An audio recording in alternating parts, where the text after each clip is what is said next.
What happens when a man sculpts a woman so perfect, the gods themselves flinch? Not admire. Flinch. A chisel cuts marble. But what if it also cuts reality? What if, under the crackling silence of midnight, a lifeless statue looks back? You're not supposed to ask that. You're not supposed to know that. Buried in a myth older than war, older than flame, is a story that doesn't sleep.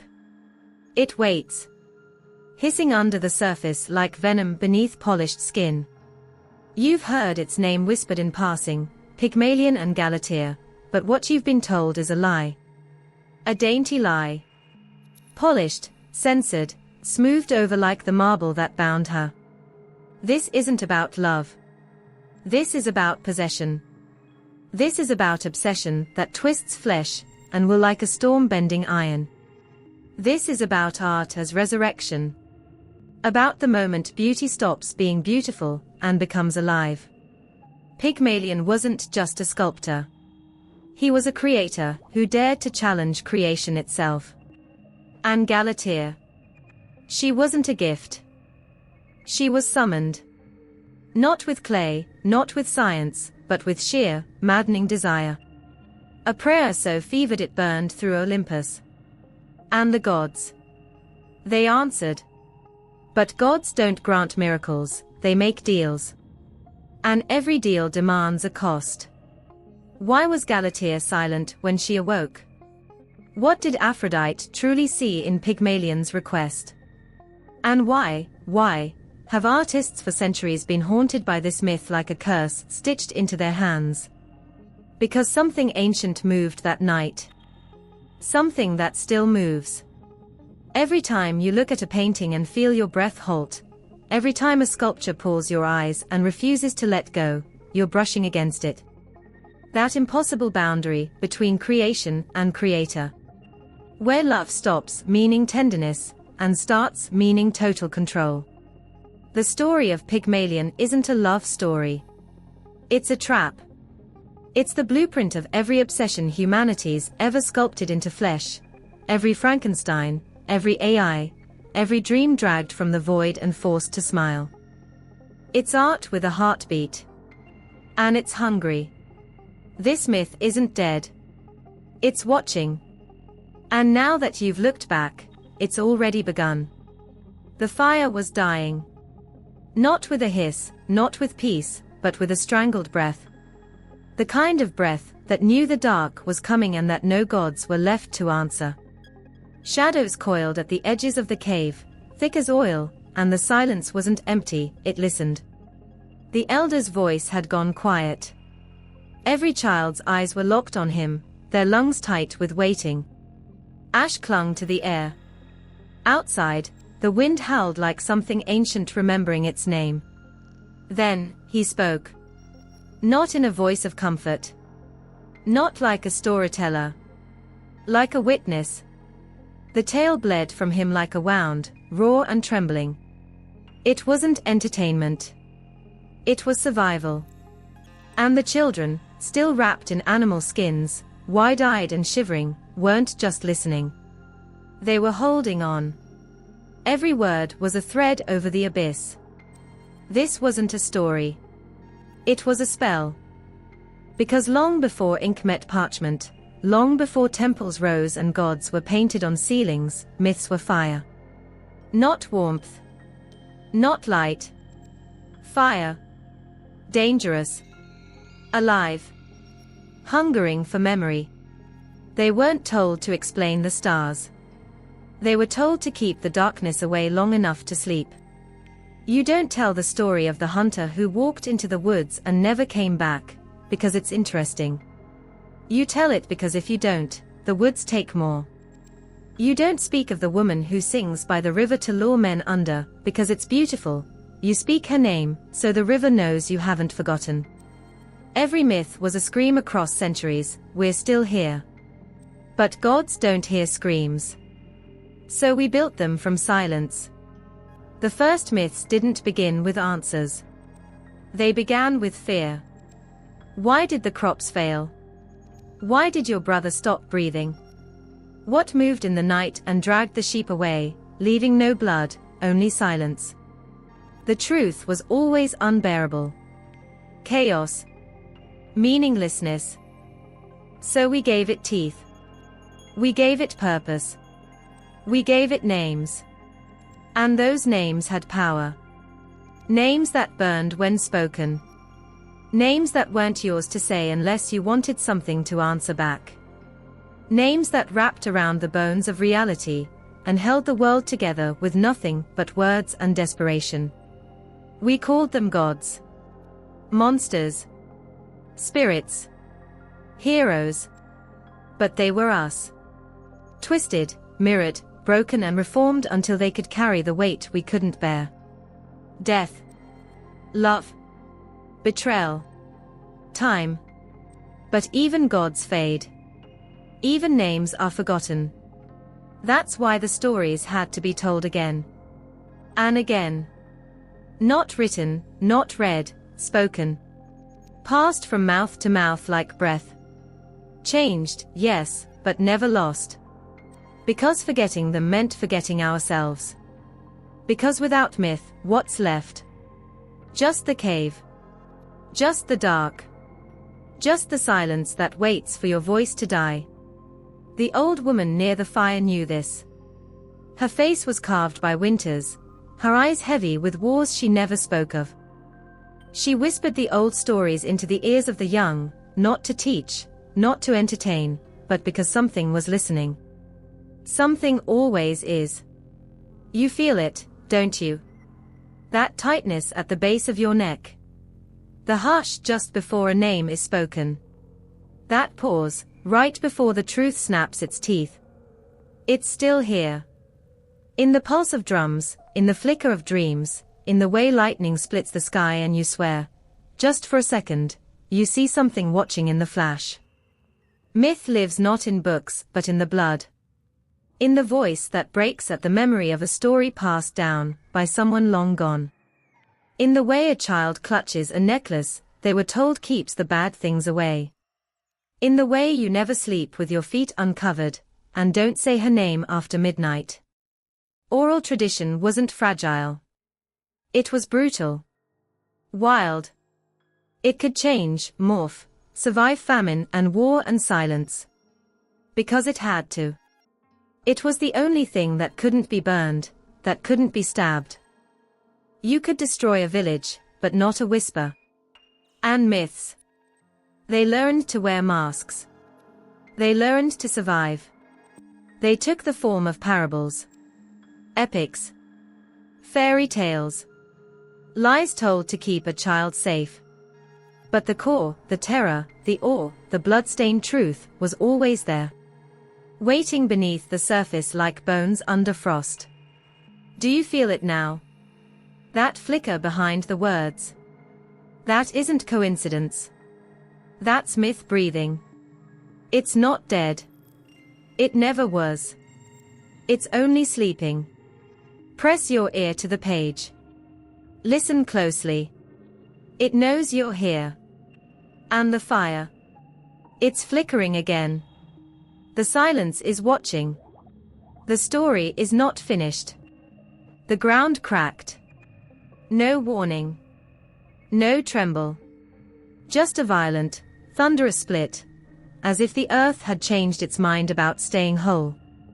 A shepherd, nameless now, stood frozen on the edge of a cliff that hadn't existed seconds before. The sheep didn't run. They screamed. Not like animals, like sacrifices. Then the wind stopped. Not died. Stopped. And in that pause, thick as blood in the lungs, he heard a name he shouldn't have known. A name not meant for mortals. A name that made his knees buckle, and his skin forget how to be warm. He dropped to the dirt, hands trembling, eyes wide, not with fear, but with recognition. Because even if you've never been told their names, you remember. They are carved into the bones of your ancestors. Etched into the stars before language had rules. The Olympians. The Titans. The primordial ones before time had shape.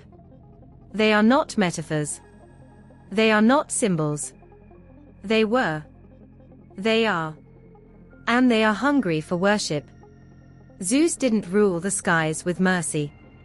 He ruled with lightning clenched in his fist and law etched on his tongue. His justice wasn't fair. It was final.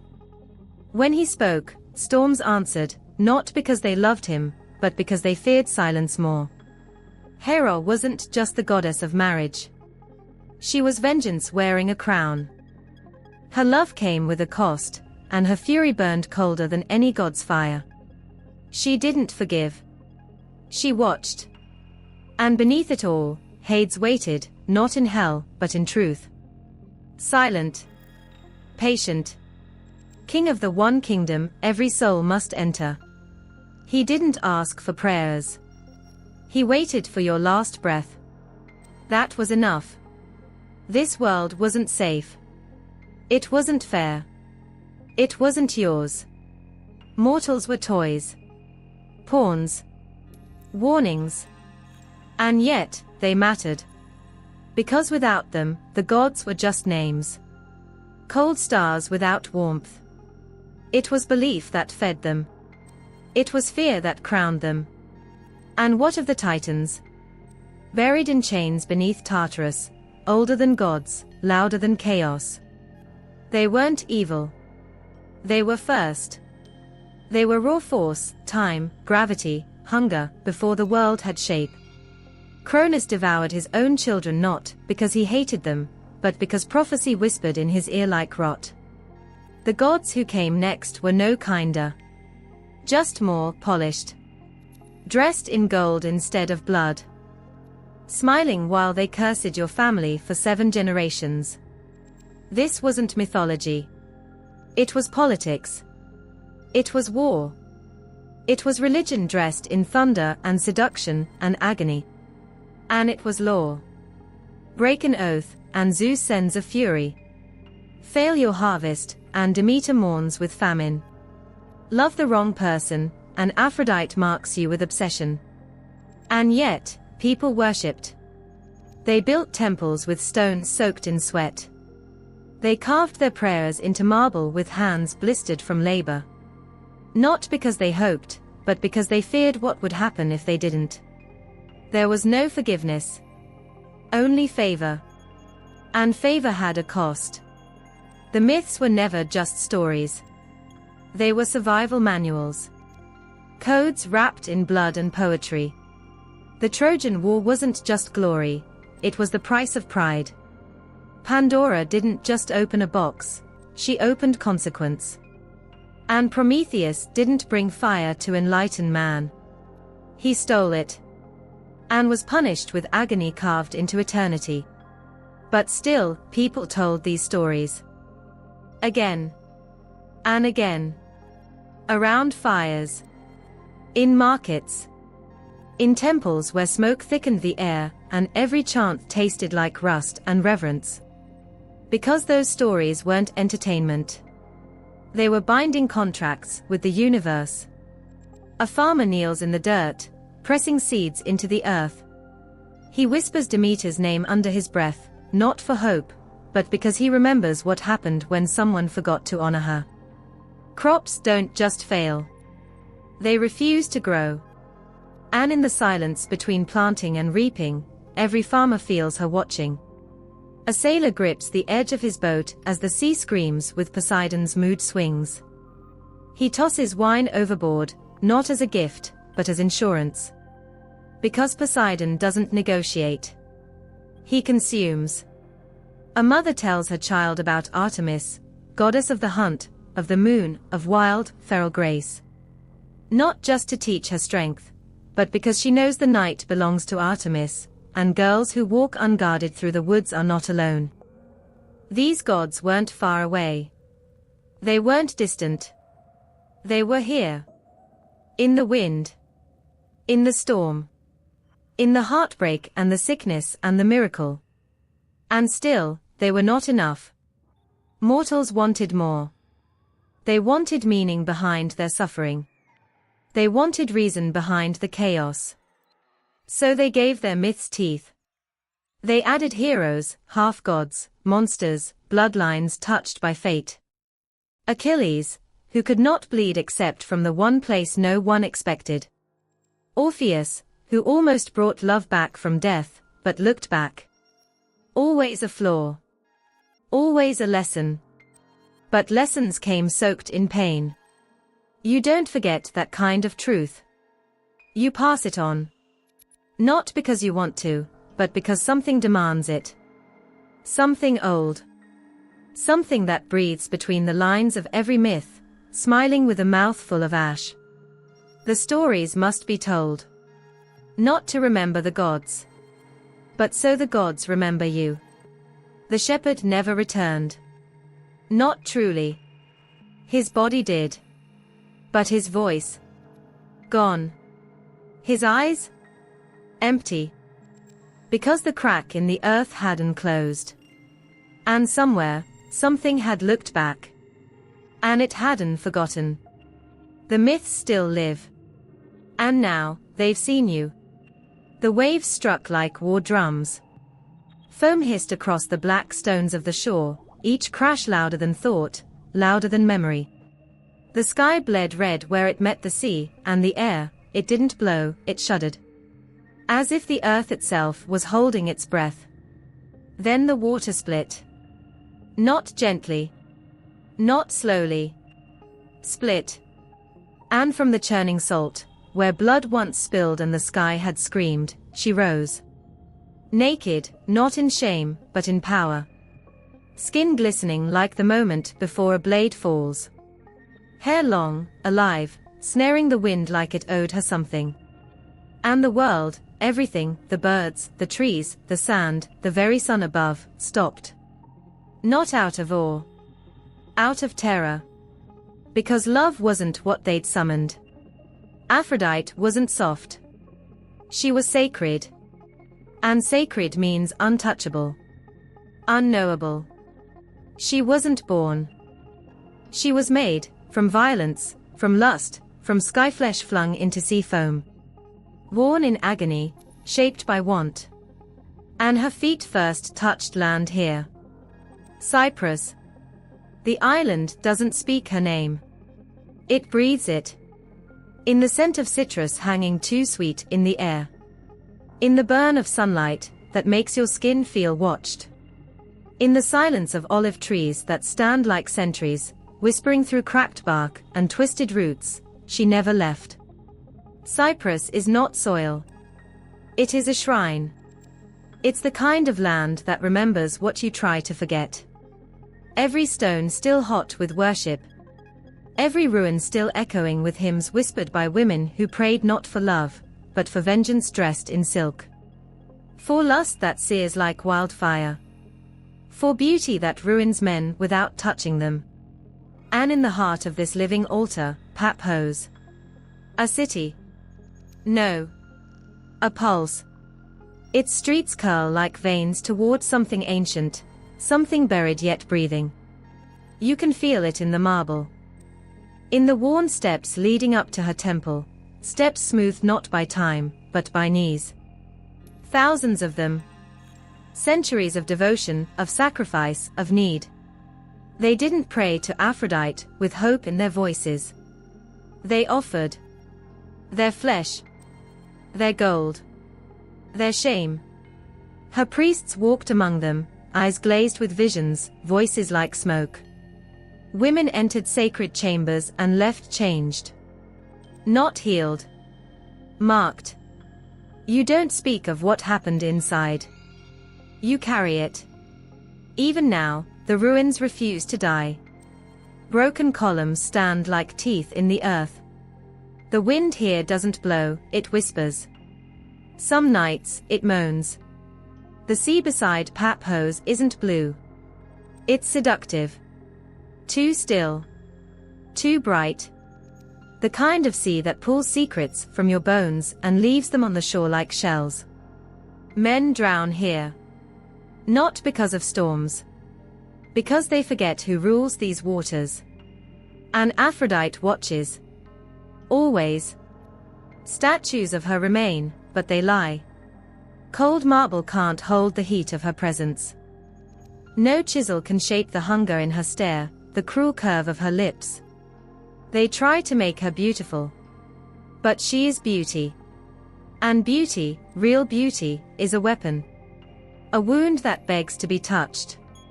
The locals know better than to call her goddess with ease. They still leave offerings where the water foams white. Coins. Flowers. Salt. Some leave fingernails. Locks of hair. Some things you give only if you're willing to lose more. Because she's not Aphrodite the gentle. She is the first cry in the throat of a child born from violence. She is the smile before betrayal. The kiss before war. The longing you can't kill even when it destroys you. She is want made flesh. And Cyprus bears her weight like a lover who never left the bed. Proud. Exhausted. Still aching. Every mountain here hums with myth. Every path is a blade leading you somewhere you shouldn't go, but must. The cliffs near Paphos bleed light at dawn, not with beauty, but with warning. You don't look too long. You don't say her name under the full moon. And yet, people come. They always come. Not just tourists with cameras, pilgrims. They don't even know it. They walk barefoot through the sand, drawn like moths to something they can't name. And when they touch the water, when it wraps around their ankles like hands, they feel it. Something watching. Something ancient. Something that remembers. Because Aphrodite doesn't forget those who worshipped her. Nor those who tried to own her. Kings who dared love her. Sculptors who tried to capture her. Soldiers who begged for her favor and then wept when it burned them. Cyprus holds their names like tombstones without stone. And the earth sighs with every step you take. Beneath the surface of this island, beneath the myths printed in books and the polished tours, there is another story. The real one. The bloody one. Where gods tore each other apart, and mortals paid the price. Where love wasn't sweet, it was savage. Where divinity wasn't kind, it was absolute. And Aphrodite? She wasn't born to love. She was born to rule. This is her throne. And it still stands. You just haven't seen it yet. But you will. The chisel strikes. A sharp clang echoes through the dimly lit workshop, where dust dances in the slanted beams of sunlight. A bead of sweat traces the sculptor's temple, his eyes locked onto the unyielding marble before him. Each blow is deliberate, each movement a battle between man and stone.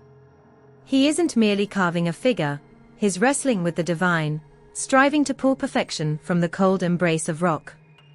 In ancient Greece, art was not a pursuit of mere representation. It was an obsession, a relentless quest to capture the ephemeral essence of beauty and hold it, immortalized, in stone and bronze. Sculptors were not artisans, they were alchemists, transmuting raw materials into visions of the ideal. Their hands, guided by an insatiable hunger for perfection, sought to bridge the chasm between mortal imperfection and godly flawlessness. The concept of Galatea burned in their minds, a fusion of physical beauty and moral virtue.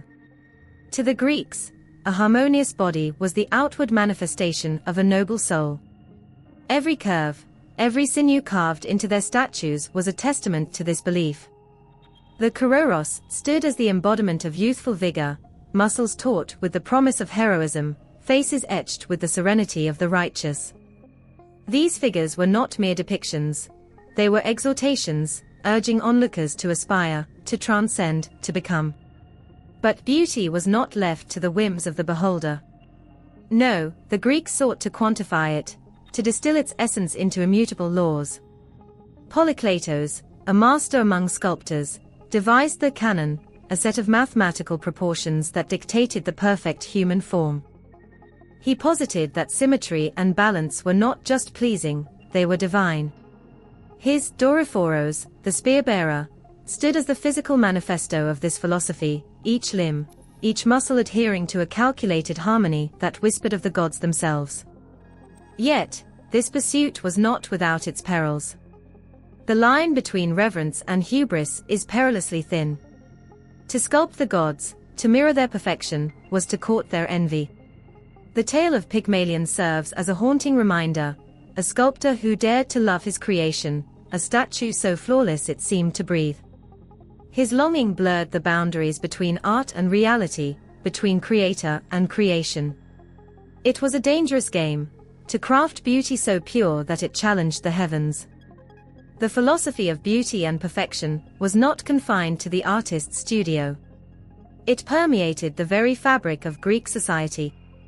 Temples rose in accordance with the golden ratio, their columns and pediments singing silent hymns of proportion and balance. The Parthenon stood not just as a house for Athena, but as a declaration, a bold assertion that humanity could grasp the infinite, could mold chaos into order, could reflect the cosmos in marble and gold.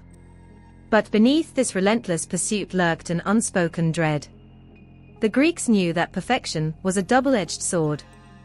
To attain it was to stand on the precipice of the divine, to risk the wrath of jealous gods.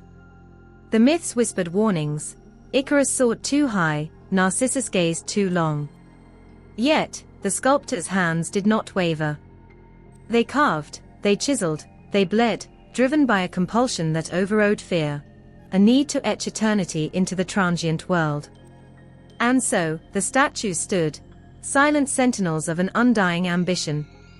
Their stone eyes gazed beyond the horizon, their forms poised between motion and stillness, between mortality and godhood. They were more than art.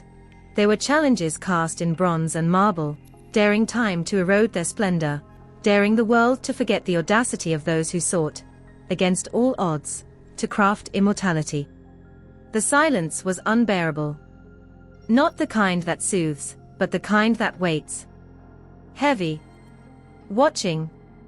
Every breath in the room seemed borrowed, as if the air itself did not belong to the mortal who dared to sit alone with ink, parchment, and trembling hands. Outside, the wind held its tongue. The fire in the brazier shrank low, as though fearing what was about to enter the space between thought and form. Then, she was there. No footstep. No whisper. Just presence. A sudden pull behind the ribs. An ache in the mind like a string yanked tight. The muse had arrived. Not with beauty. Not with mercy. But with hunger. There were 9 of them. Some said they were daughters of Zeus and Mnemosyne, born of memory and thunder. But others swore they were older than the gods, older than fate, shadows that had wrapped around the first man's throat when he uttered the first metaphor by accident, when his lips dared turn pain into music. The muses do not knock. They do not ask. They claim. They descend like storms on the soul, demanding art be born. You think inspiration is gentle. Try staring into the void of your own mind, begging for words that refuse to come. Try hearing them all at once, 10,000 thoughts screaming, clawing, bleeding into the page, none of them yours. Try waking in the middle of the night drenched in sweat, because something is whispering in your ear, and you're afraid it's not human. Because it isn't. The Greeks knew. Oh, they knew. Artists weren't praised, they were feared. Poets weren't celebrated, they were haunted. The muse wasn't a gift. She was a pact. A possession. When she chose you, you did not rejoice. You wept. Because your life was no longer yours. Because your art would consume everything, your sanity, your sleep, your peace. Hesiod felt her touch. He stood in the fields, nothing but a shepherd, until the sky split, and they came. 9 voices in unison, speaking as one, not to his ears but to his bones. They poured fire into his chest and told him to write. They did not ask whether he wanted to. They told him the truth, the world was chaos, and his words were a weapon. He was now their vessel. Homer too, they say he was blind, but what he saw through his words was clearer than any living man. The muse whispered to him of Achilles' rage, of Hector's fall, of gods who played with men like chess pieces carved from bone. The Iliad wasn't written. It was birthed. Torn from the mind by something ancient, something relentless. Creation and madness, the line blurred until they were the same. The muses weren't always kind. They didn't want praise. They wanted sacrifice. Euripides wrote of women who tore men limb from limb under Dionysus' spell. He knew the edge between ecstasy and slaughter. He knew the muse could be both goddess and demon, muse and curse. The sculptor's hand shakes as he chisels. He hears her, whispers of symmetry, perfection, agony. One wrong cut, and the muse turns away. One flawed statue, and she vanishes into silence, taking the voice, the fire, the urge with her. Without her, the artist is a husk. With her, he burns. The line between divine and mortal creation. There is none. That's the terror. The Greeks saw it. When Orpheus sang, the trees leaned in. When he played, Hades wept. Not because Orpheus was skilled, but because the muse used him. That's the truth. Every masterpiece is a possession. The muses never leave quietly. They don't slip away like fading dreams. They shatter you. You write, you sculpt, you compose, and when it's done, you collapse, hollowed, drained, unrecognizable. They take what they want and leave you with a name scrawled in history and a soul in ashes. But still, artists call to them. Because the silence is worse.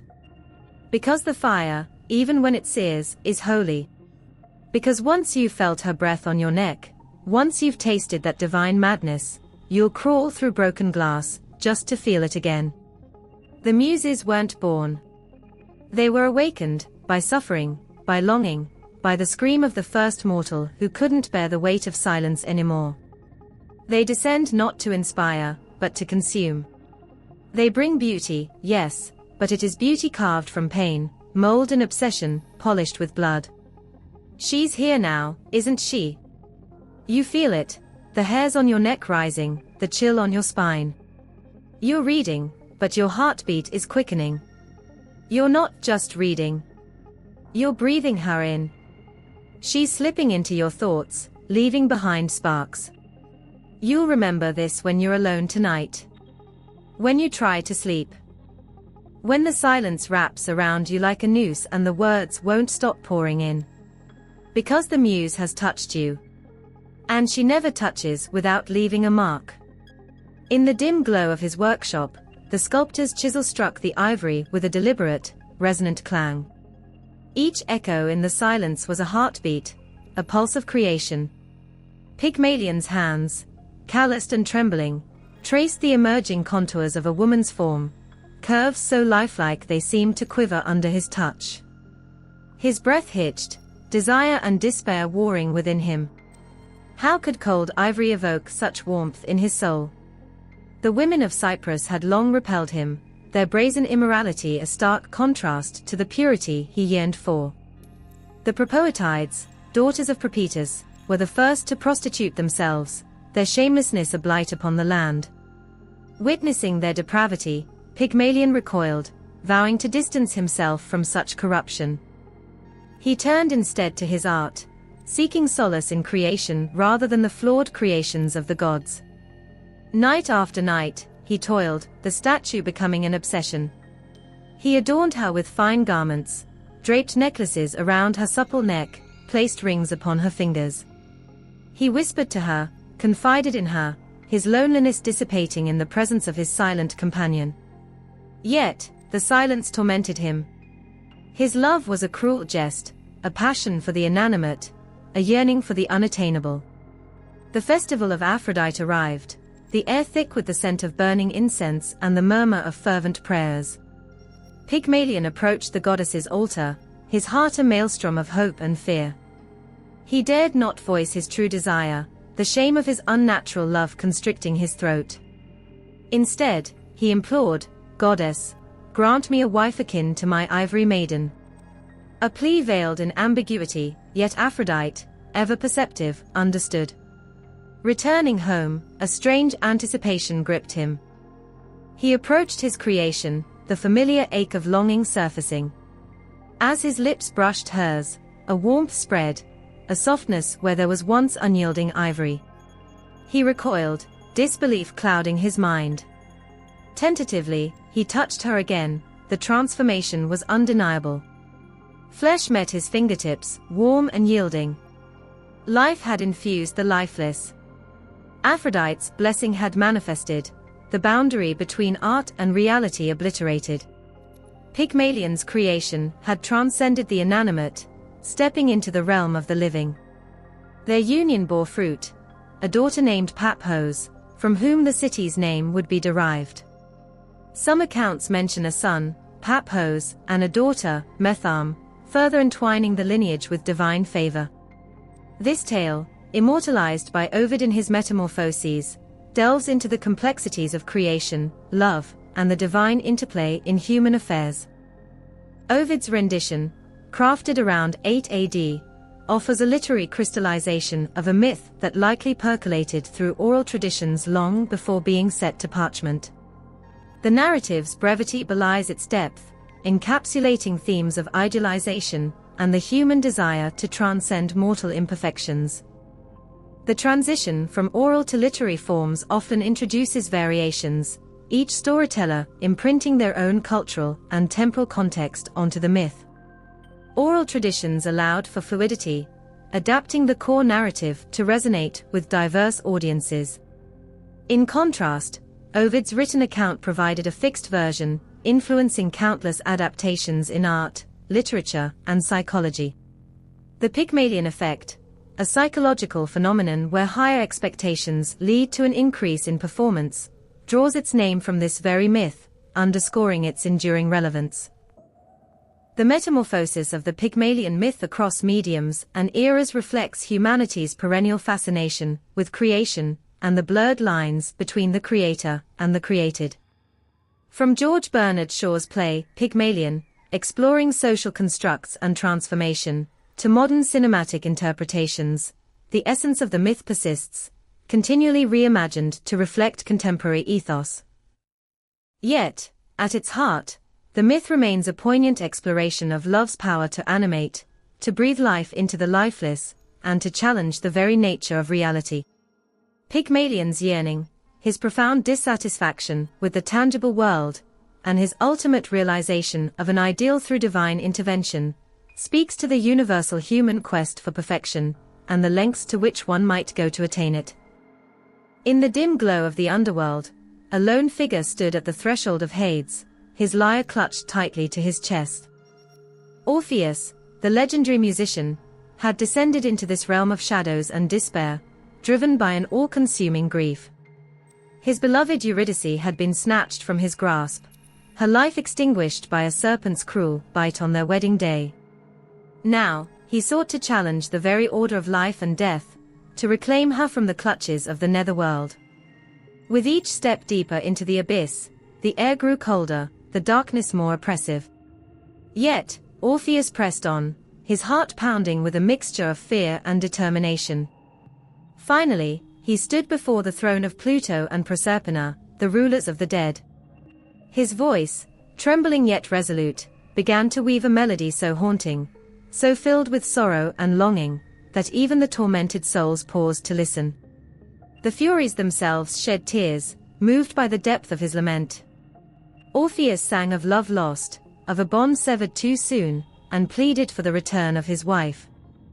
His music transcended mortal boundaries, touching the very essence of the underworld's denizens. Moved by his artistry and profound grief, Proserpina whispered to her husband, and together they granted Orpheus's plea, but with a harrowing condition. Eurydice would follow him back to the realm of the living, but he must not look back upon her until they had both fully emerged into the light. A simple yet cruel test of faith and patience. With gratitude and trepidation, Orpheus began the ascent, the silent footsteps of his wife echoing behind him. The journey was arduous, each step laden with anticipation. The weight of doubt pressed heavily upon Orpheus's soul. Was she truly there, or was this a cruel trick of the gods? The silence was unbearable, each moment stretching into eternity. As they neared the threshold, the temptation became insurmountable. In a moment of weakness, Orpheus turned, his eyes searching desperately for his beloved. Their gazes met for an instant, a fusion of love, relief, and horror, as Eurydice began to fade, her form dissolving back into the shadows. A final whisper of farewell lingered in the air as she was torn from him once more, this time forever. Orpheus's anguished cries echoed through the caverns of Hades, but no plea could reverse his fatal mistake. He wandered the earth, a shadow of his former self, shunning the company of women, his music now a dirge of eternal mourning. His tale, a harrowing testament to love's power and the tragic consequences of doubt, would be immortalized by the Roman poet Ovid in his Metamorphoses, a work that delved into the depths of human emotion and the capricious whims of fate. Ovid, born Publius Ovidus Naso in 43 BC, was a man whose life was as tumultuous as the myths he wove. A poet of immense talent and ambition, he rose to prominence in Rome, captivating audiences with his eloquence and insight into the human condition. Yet, despite his success, Ovid's life was marred by controversy. In 8 AD, he was exiled by Emperor Augustus to the remote town of Tomis on the Black Sea, for reasons that remain shrouded in mystery.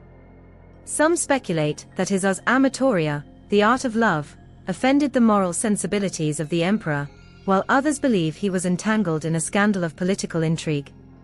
Regardless, his exile cast a shadow over his later works, infusing them with a poignant sense of loss and longing. It was during this period of banishment that Ovid penned the Metamorphoses, a magnum opus that would cement his legacy for millennia.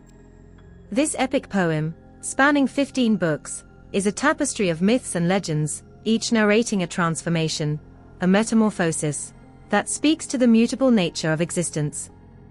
Book X, in particular, delves into the darkest recesses of love and desire, presenting tales that are both mesmerizing and unsettling.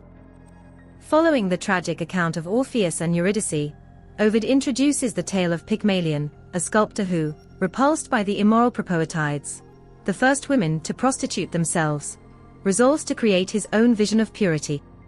With chisel and ivory, he crafts a statue of unparalleled beauty, pouring his soul into every curve and contour.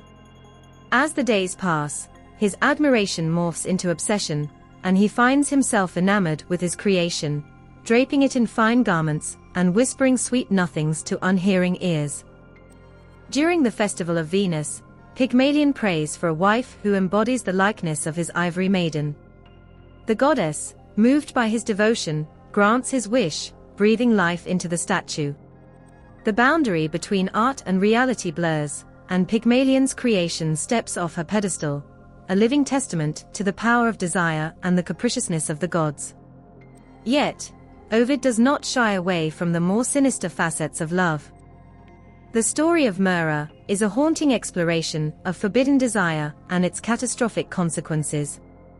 Afflicted by an unnatural passion for her own father, Cinyras, Myrrha grapples with a torment that consumes her very being.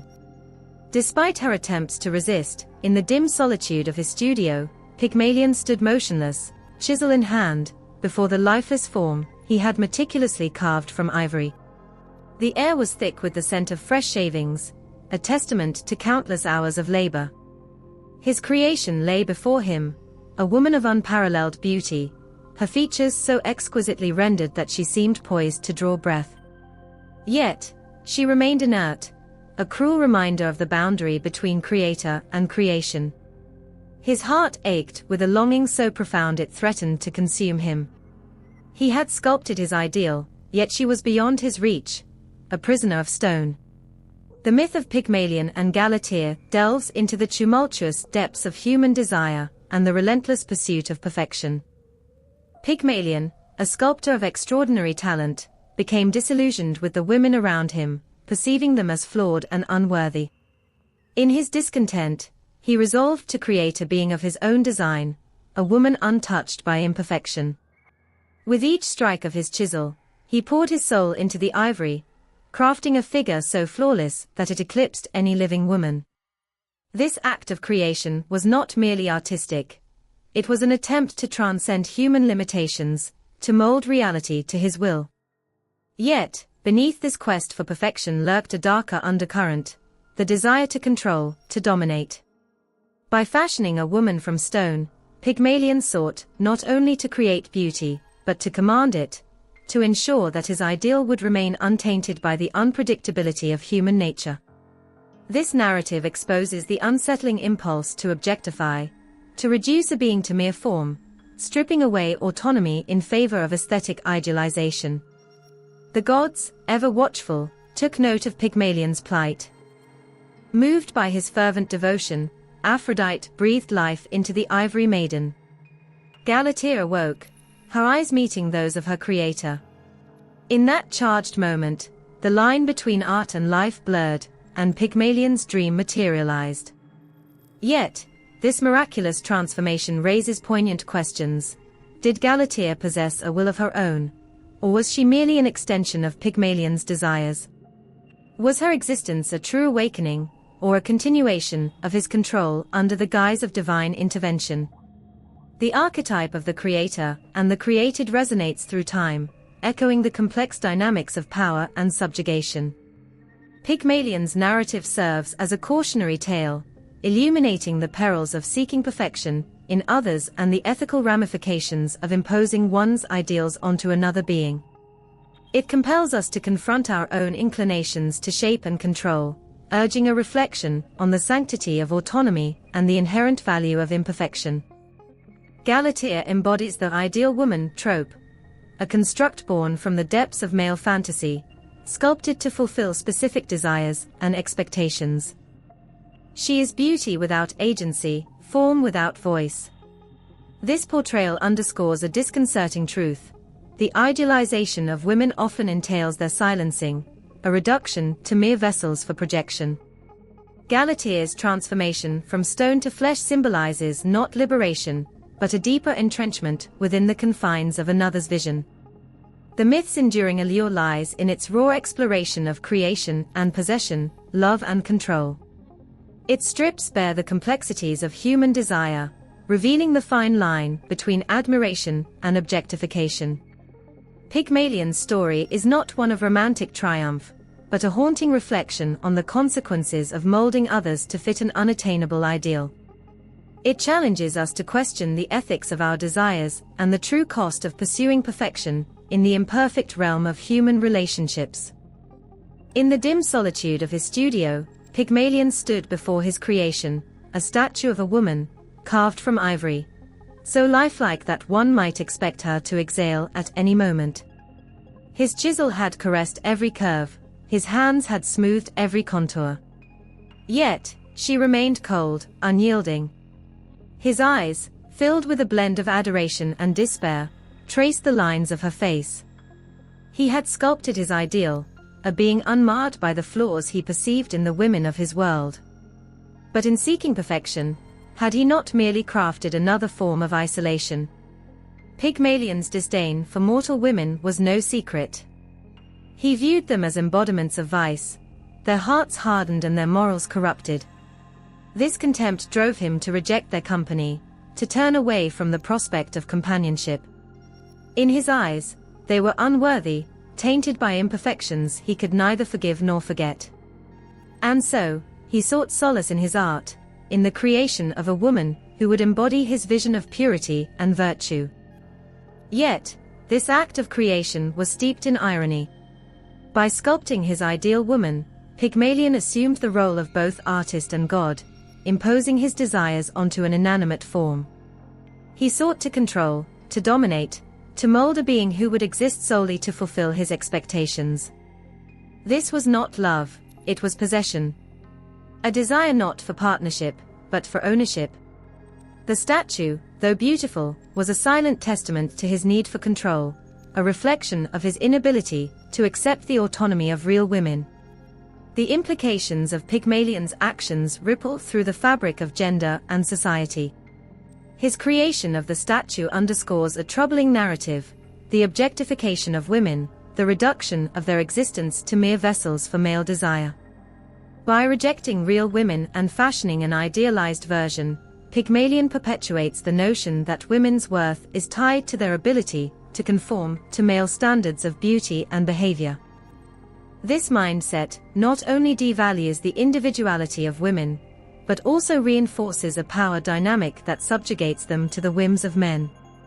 Moreover, Pygmalion's quest for purity reveals a paradox. In his pursuit of an untainted companion, he isolates himself, creating a barrier between himself and the very connection he seeks. His obsession with an unattainable ideal blinds him to the beauty of imperfection, to the richness of human experience that comes from embracing flaws and complexities. In striving for perfection, he achieves only loneliness, his heart forever yearning for a love that cannot exist. The myth of Pygmalion serves as a haunting reflection on the dangers of idealization and control. It forces us to confront the ways in which societal expectations and gender roles can distort our perceptions of love and companionship. By seeking to create a partner who embodies an impossible standard, Pygmalion not only diminishes the value of real women, but also condemns himself to a life of unfulfilled longing. His story is a cautionary tale, a reminder that true connection arises not from the pursuit of perfection, but from the acceptance of imperfection. The air was thick with the scent of burning incense, curling in delicate tendrils toward the heavens. Pygmalion stood before the altar, his heart pounding like a war drum in his chest. The flames danced, casting eerie shadows that flickered like specters on the temple walls. He clenched his fists, knuckles white, as he whispered his desperate plea to Aphrodite, the goddess whose power over love and transformation was both revered and feared. His voice trembled, each word a raw wound laid bare before the divine. Aphrodite, the embodiment of love and beauty, watched from her ethereal realm. Her eyes, ancient and knowing, pierced through the veil separating mortal from deity. She had seen countless souls entangled in the throes of passion and despair, but Pygmalion's anguish was a symphony of longing that resonated through the cosmos. His creation, the ivory statue, was a testament to his torment, a flawless effigy of the ideal he sought, but believed unattainable among flesh and blood. The goddess's heart, though immortal, felt the stirrings of compassion. She descended, unseen, to the temple where Pygmalion's fervent prayers hung heavy in the air. The flames on the altar leapt higher, a silent acknowledgement of his devotion. Aphrodite's presence was a whisper in the wind, a subtle shift in the atmosphere that made the hairs on Pygmalion's neck stand on end. He dared not open his eyes, fearing that even the slightest movement would shatter the fragile hope he clung to. In the stillness, Aphrodite extended her hand, fingers brushing the edge of the altar. The embers glowed brighter, casting a warm, golden hue that bathed Pygmalion's face. A shiver coursed through him, a visceral response to the unseen force that enveloped him. The goddess's voice, though unspoken, echoed in the chambers of his mind, a melodic cadence that both soothed and unsettled. She had heard his plea, felt the depth of his yearning, and in that moment, the boundary between mortal desire and divine intervention blurred into obscurity. Aphrodite's power was not merely in her ability to ignite passion, but in her capacity to transform the very fabric of existence. She was the weaver of fates, the architect of love's triumphs and tragedies. With a breath as soft as the caress of a lover, she infused the cold ivory with the spark of life. The statue's form, once rigid and unyielding, began to soften, the pale surface flushing with the warmth of living flesh. Galatea's eyes fluttered open, revealing depths that mirrored the ocean's mysteries. She inhaled her first breath, a shuddering gasp that filled the temple with the sound of rebirth. Pygmalion's eyes snapped open, disbelief warring with awe as he beheld the miracle before him. Galatea, no longer a mere figment of his imagination carved in stone, stood before him, a living embodiment of his deepest desires and fears. His heart raced, each beat a thunderous echo in the silence that stretched between them. He reached out, hesitant, fingers trembling as they brushed against her cheek. The warmth of her skin sent a jolt through his veins, a searing reminder of the goddess's omnipotence. Aphrodite's intervention was not a mere granting of wishes. It was a testament to the volatile nature of love and the transformative power it wielded. She had bridged the chasm between the inanimate and the animate, blurring the lines of creation and creator. Pygmalion's devotion had summoned the goddess's favor, but with it came the weight of a love born not of mutual growth, but of idealization. Galatea's existence was a paradox, a being crafted to fulfill a singular vision, yet imbued with the autonomy of life. The implications of such a miracle were as profound as they were unsettling. The temple seemed to pulse with the remnants of divine energy, the air thick with the scent of roses and the lingering warmth of Aphrodite's touch. Pygmalion and Galatea stood at the precipice of a new reality, their fates irrevocably entwined by the goddess's will. The power of prayer had summoned a miracle, but the true transformation was yet to unfold. As they gazed into each other's eyes, the weight of Aphrodite's gift settled upon them, a blessing that carried with it the haunting reminder that love, in all its forms, was both a creation and a crucible, capable of elevating the soul or consuming it entirely. The chisel struck the marble with a resonant clang, echoing through the silent workshop. Sweat dripped from Pygmalion's brow, his breath ragged, chest heaving with exertion. Each strike was a heartbeat, each chip a fragment of his soul, as he carved his disdain and longing into the unyielding stone. His hands, calloused and trembling, traced the emerging contours of a face more perfect than any living woman. Eyes closed, he could almost feel the warmth of her breath, the softness of her skin, a cruel illusion birthed from his own yearning. Days bled into nights as Pygmalion toiled, the boundaries between creator and creation blurring with each passing moment. He spoke to her in hushed tones, confiding secrets he dared not share with the world. His laughter filled the empty room as he imagined her responses, the tilt of her head, the curve of her lips forming words he longed to hear. Madness, some would call it, but to him, it was the only sanity he knew. Yet, beneath the euphoria, a gnawing despair took root. She was there but not, tangible yet untouchable. His fingers hovered over her marble skin, aching to feel the pulse of life beneath. Nights became torment, dreams a battleground where desire and reality waged war. He would wake, breathless, reaching for a warmth that wasn't there, the coldness of the stone a bitter reminder of his solitude. The festival of Aphrodite approached, the city alive with fervor and devotion. Pygmalion, driven by a desperation that bordered on delirium, adorned his creation with the finest garments, draping her in silks that whispered against her unyielding form. He placed jewels upon her neck, rings upon her fingers, each ornament a silent plea to the goddess of love.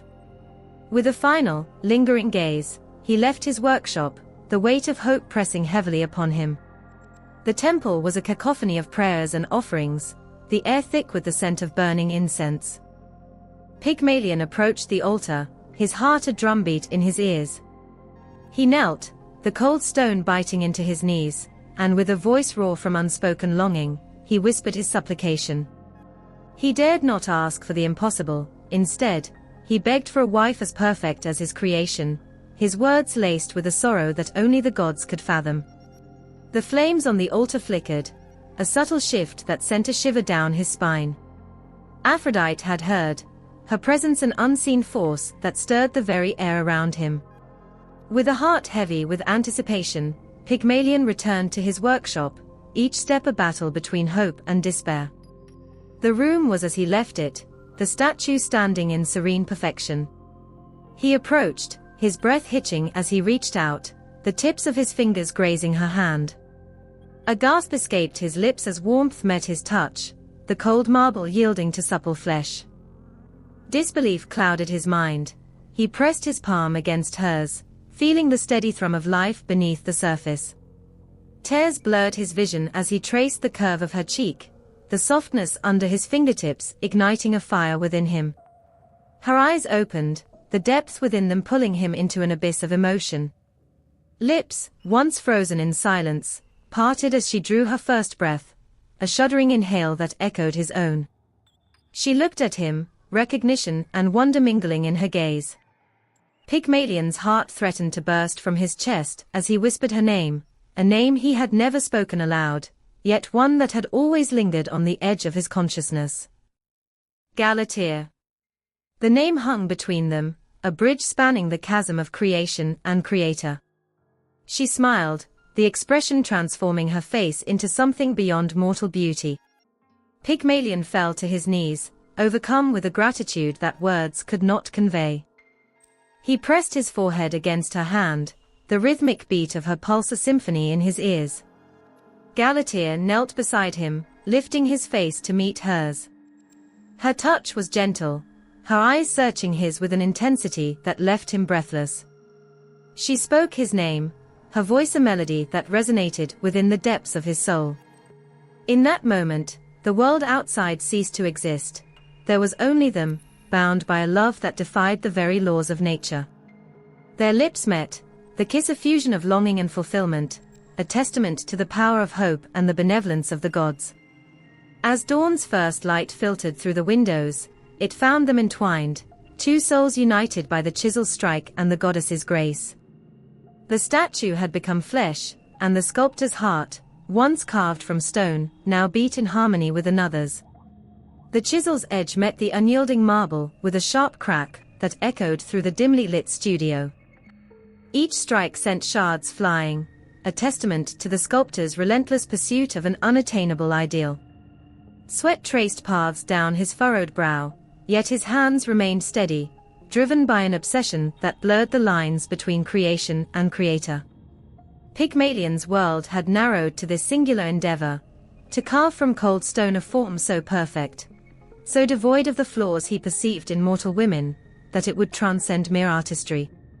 Days dissolved into nights as Pygmalion toiled, his devotion to his craft eclipsing all else. He shunned the company of the living, finding solace only in the silent companionship of his burgeoning masterpiece. With each passing hour, the statue's features became more defined, more lifelike, until it seemed to pulse with a vitality that both thrilled and tormented him. He adorned her with the finest garments, draped jewels upon her neck, and whispered to her in the hushed tones of a lover. Yet, beneath the surface of this devotion lurked a darker truth. His adoration had veered into idolatry, his worship of the art eclipsing the boundaries of reason. The festival of Aphrodite approached, casting a celebratory pall over the city. Pygmalion, consumed by his fixation, scarcely noticed the preparations. But as the day dawned, an uncharacteristic impulse drew him from his sanctuary. He stood before the goddess's altar, the weight of his longing pressing heavily upon him. With a voice raw from disuse, he implored Aphrodite to grant life to his creation, to bridge the chasm between art and reality. His plea hung in the air, a desperate gambit thrown at the feet of the divine. Returning home, a tremor of anticipation coursed through him. He approached the statue, his heart a cacophony of hope and fear. Tentatively, he reached out, his fingers brushing against her lips. A gasp escaped him as warmth met his touch, the once cold marble yielding beneath his hand. Disbelief warred with elation as he traced the contours of her face, now supple and alive. Her eyes fluttered open, meeting his with a depth that sent shivers down his spine.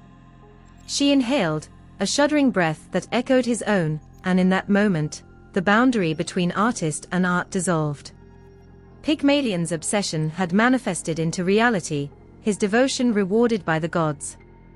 Yet, as he held her, feeling the steady beat of her heart against his own, a question lingered unspoken. Had he created perfection? Or had he merely projected his desires onto an empty vessel? The line between admiration and idolatry had been irrevocably crossed, leaving him to grapple with the consequences of a love born not of mutual affection, but of a sculptor's relentless pursuit of the ideal. A hush enveloped the dim chamber, the air thick with anticipation. Pygmalion stood motionless, his breath shallow, eyes locked onto the lifeless form he had sculpted with unwavering devotion. The ivory figure, a testament to his relentless pursuit of perfection, lay before him, bathed in the soft glow of flickering lamplight. His heart pounded, each beat echoing the silent plea he had offered to Aphrodite, the goddess of love and transformation. The weight of his longing pressed heavily upon him, a desperate hope clinging to the edges of his consciousness. As moments stretched into eternity, a subtle shift disturbed the stillness. A warmth, almost imperceptible, began to emanate from the statue's form. Pygmalion's pulse quickened, disbelief and wonder warring within him. He reached out, hesitant fingers grazing the figure's hand. The cold, unyielding ivory had softened, yielding to his touch. A shiver coursed through him, as he felt the unmistakable thrum of life beneath his fingertips. His creation, once an inanimate embodiment of his ideal, was awakening. The transformation unfolded with a grace that defied comprehension. Limbs once rigid and cold now moved with fluid elegance, the pallor of ivory giving way to the flush of living flesh. Her chest rose and fell in a steady rhythm, each breath a silent hymn to the miracle unfolding. Pygmalion's gaze traced the contours of her face, now animated with a vitality that stole his own breath away. Eyes, once hollow and empty, now shone with a light that seemed to pierce the depths of his soul. Aphrodite's presence was palpable in the room, an unseen force orchestrating this divine metamorphosis. The goddess had heeded Pygmalion's fervent prayer, bridging the chasm between art and life, creator and creation. The boundaries of reality blurred, the sacred and the profane entwined in a dance as old as time itself. This was no mere act of magic, but a profound testament to the power of love and belief, a sacred rite of passage that transcended mortal understanding. Pygmalion sank to his knees, overwhelmed by the magnitude of the moment. Tears streamed down his face, each drop a mingling of joy, relief, and reverence. He reached out once more, his hands trembling as they cupped her face, the warmth of her skin searing into his palms. She leaned into his touch, a soft sigh escaping her lips, the sound resonating deep within his being.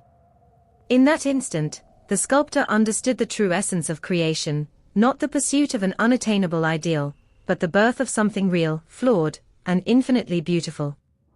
The room seemed to pulse with an energy that defied explanation, the very walls bearing witness to the sacred union of man and miracle. The air was thick with the scent of myrrh and roses, offerings to the goddess, who had bridged the chasm between dream and reality. Shadows danced upon the walls, flickering testaments to the fire that burned within both creator and creation. The boundaries between the earthly and the divine had dissolved, leaving only the raw, unfiltered essence of existence. As the first light of dawn crept through the narrow window, it cast a golden hue upon the entwined figures. The world outside remained oblivious to the miracle that had unfolded within these walls, a sacred secret shared only by the gods and the lovers they had blessed. Pygmalion knew that his life had been irrevocably altered, the course of his destiny forever entwined with the woman who had stepped from his dreams into his arms. Together, they would navigate the uncharted waters of this newfound existence, guided by the unseen hand of Aphrodite, and the unbreakable bond forged in the crucible of longing and belief. The room is silent, save for the rhythmic chisel against marble. Each strike echoes with a fervor that borders on obsession. Pygmalion stands before his creation, sweat mingling with the fine dust that coats his skin. His eyes, wild with a mix of longing and determination, trace the curves his painstakingly carved. This isn't mere art, it's his magnum opus, his ideal, his Galatea. But beneath the surface of this artistic endeavor lies a tempest of ethical quandaries. Pygmalion's hands, though skilled, are not just shaping stone, they are molding destiny, autonomy, and consent. Galatea's form, though lifeless, embodies the silent scream of countless voices stripped of agency. The sculptor's love, intense and unyielding, teeters on the precipice between adoration and domination. As the final touches are made, Pygmalion steps back, breathless. He doesn't see a statue, he sees a companion, a lover, are being crafted to his exact specifications. But can love flourish in the absence of choice? Is Galatea truly free, or is she forever shackled by the intentions of her creator? The air grows thick with anticipation as Pygmalion approaches the altar of Aphrodite. His prayers are fervent, desperate, a plea for the divine to breathe life into cold stone. But beneath this supplication lies an unsettling question: does the act of creation grant ownership? Can one truly possess what they've brought into existence? In the stillness, a transformation begins. Marble softens to flesh, and Galatea awakens. Her eyes, once vacant, now shimmer with consciousness. But as she steps off her pedestal, the weight of her existence presses down. Is she a woman, with desires and will of her own, or merely an extension of Pygmalion's vision? Their interactions are a dance of power and vulnerability. Pygmalion's gaze, filled with pride and possession, meets Galatea's, searching, questioning. She moves through the world he's crafted for her, but every step is shadowed by the knowledge that her very being was not her own choice. The walls close in, the boundaries blur, love becomes a cage, gilded but confining. The nights are the hardest. Galatea lies beside her creator, feeling the weight of his arm draped over her. His touch, meant to be comforting, feels like chains. She yearns for freedom, for autonomy, for a life unshaped by another's hands. But can she ever escape the confines of her origin? Is she doomed to be a prisoner of Pygmalion's desires forever? The walls of the atelier seem to close in tighter each day. Galatea's reflection in the polished surfaces mocks her, a constant reminder of her crafted perfection. She wasn't born, she was made. Every curve, every feature, a testament to Pygmalion's vision. But where does his vision end and her identity begin? Does she even have an identity beyond his chisel's intent? Pygmalion watches her with a mix of adoration and expectation. He speaks of love, of destiny, of how she completes him. But his words, though sweet, taste bitter to Galatea. They reek of possession, of a love that binds rather than frees. She smiles, nods, plays the part, but inside, turmoil brews. Is this love, or is this control? Days bleed into nights, and the weight of existence grows heavier on Galatea's shoulders.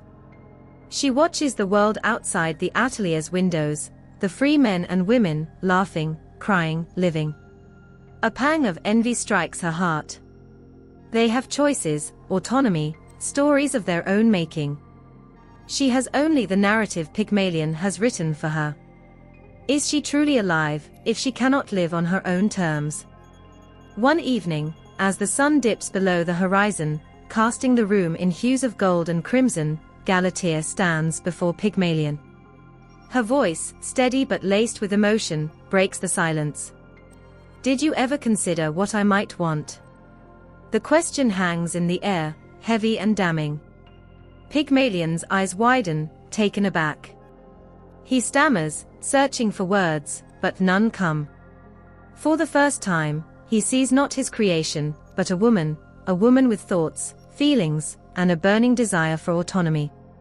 The realization crashes over him like a tidal wave. His love, though genuine in his eyes, was tainted with control. He had sought to create perfection, but in doing so, he had stripped Galatea of her most basic right, the right to choose. Tears well in his eyes as he whispers, "I'm sorry." But is an apology enough to mend the chasm that's formed between them? Galatea steps closer, taking his hands in hers. "I need to find out who I am, beyond these walls, beyond you." Her words are gentle but firm. Pygmalion nods, understanding dawning. He realizes that true love doesn't confine, it liberates. With a heavy heart, he watches as Galatea walks away, each step a declaration of her newfound freedom. The atelier feels emptier now, the silence more profound. Pygmalion stands amidst his sculptures, but none captivate him like Galatea once did. In the dim solitude of his studio, Pygmalion stood before his creation, a statue of such exquisite beauty that it seemed to breathe under his gaze. The ivory figure, carved with obsessive precision, embodied every ideal he had ever yearned for, every perfection he believed unattainable in the flawed beings around him. His chisel had not merely shaped a form, it had sculpted his very soul into the cold, unyielding material. Yet, as he traced the contours of her face with trembling fingers, a tormenting question gnawed at the edges of his sanity: was this love, or was it dominion? Night after night, he found himself drawn to her, whispering secrets into ears that could not hear, pouring affection into a heart that could not beat. His devotion was absolute, his adoration boundless. But beneath this veneer of love lurked an unsettling truth: Galatea had no voice, no will, no choice. She was the embodiment of his desires, molded to his exact specifications, incapable of dissent or autonomy. The power dynamic was stark: he, the creator; she, the created. Could such a relationship ever transcend the confines of control? The gods, ever watchful, took note of Pygmalion's plight. Aphrodite, the capricious goddess of love, descended in a shimmer of divine light, her presence both awe-inspiring and terrifying.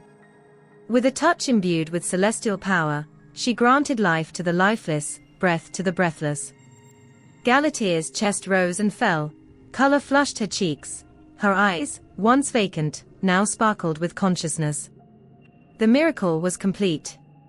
But with life came the complexities of existence, the stirrings of a mind awakening to its own reality. As Galatea's senses unfurled, she beheld the world, and the man, before her. Her creator's face was etched with a blend of ecstasy and trepidation. He had longed for this moment, prayed for it with every fiber of his being. Yet, now that it was upon him, uncertainty gripped his heart. What if she did not return his affections? What if, endowed with free will, she chose a path divergent from the one he had envisioned? The notion was unbearable, a chasm of fear opening beneath his feet.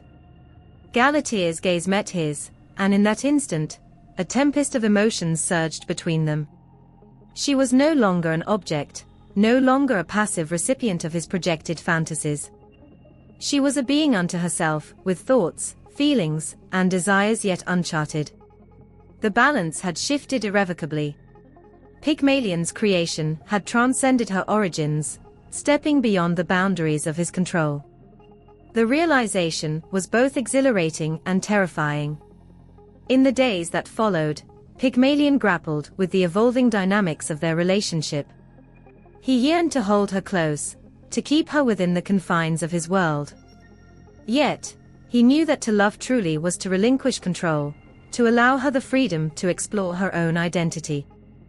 Galatea, for her part, navigated the labyrinth of self-discovery, each step a defiance of the destiny once imposed upon her.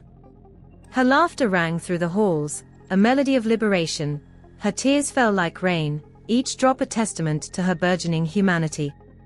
Their love story was no longer a sculptor's fantasy, but a complex tapestry woven with threads of passion, fear, freedom, and surrender. Pygmalion had sought perfection, and found instead the raw, unvarnished beauty of a soul unchained.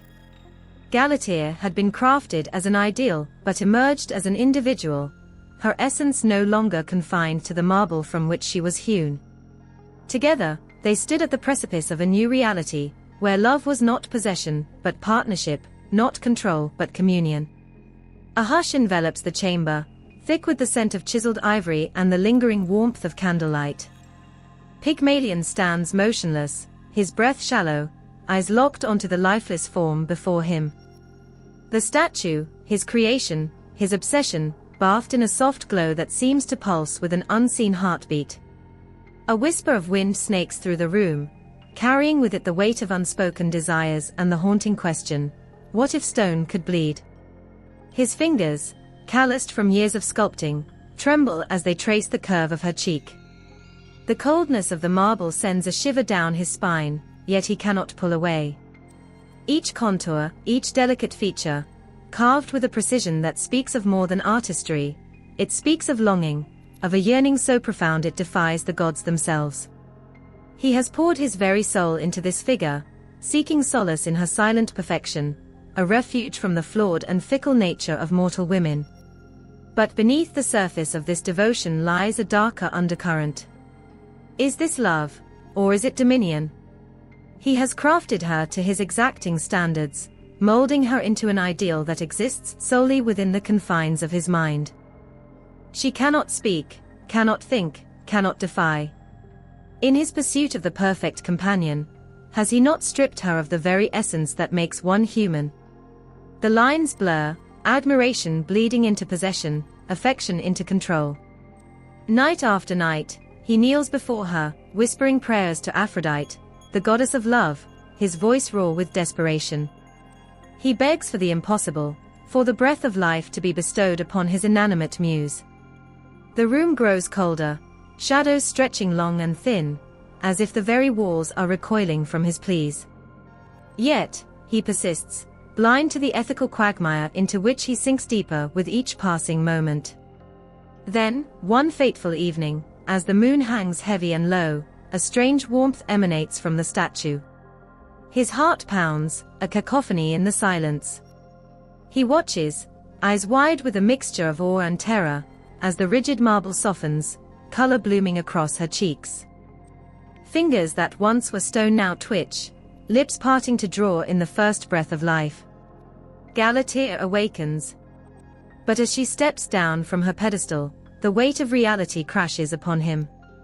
She is no longer his creation, no longer an object to be admired and controlled. She is a being of flesh and blood, with thoughts, desires, and will of her own. The power dynamic shifts, tectonic and unrelenting.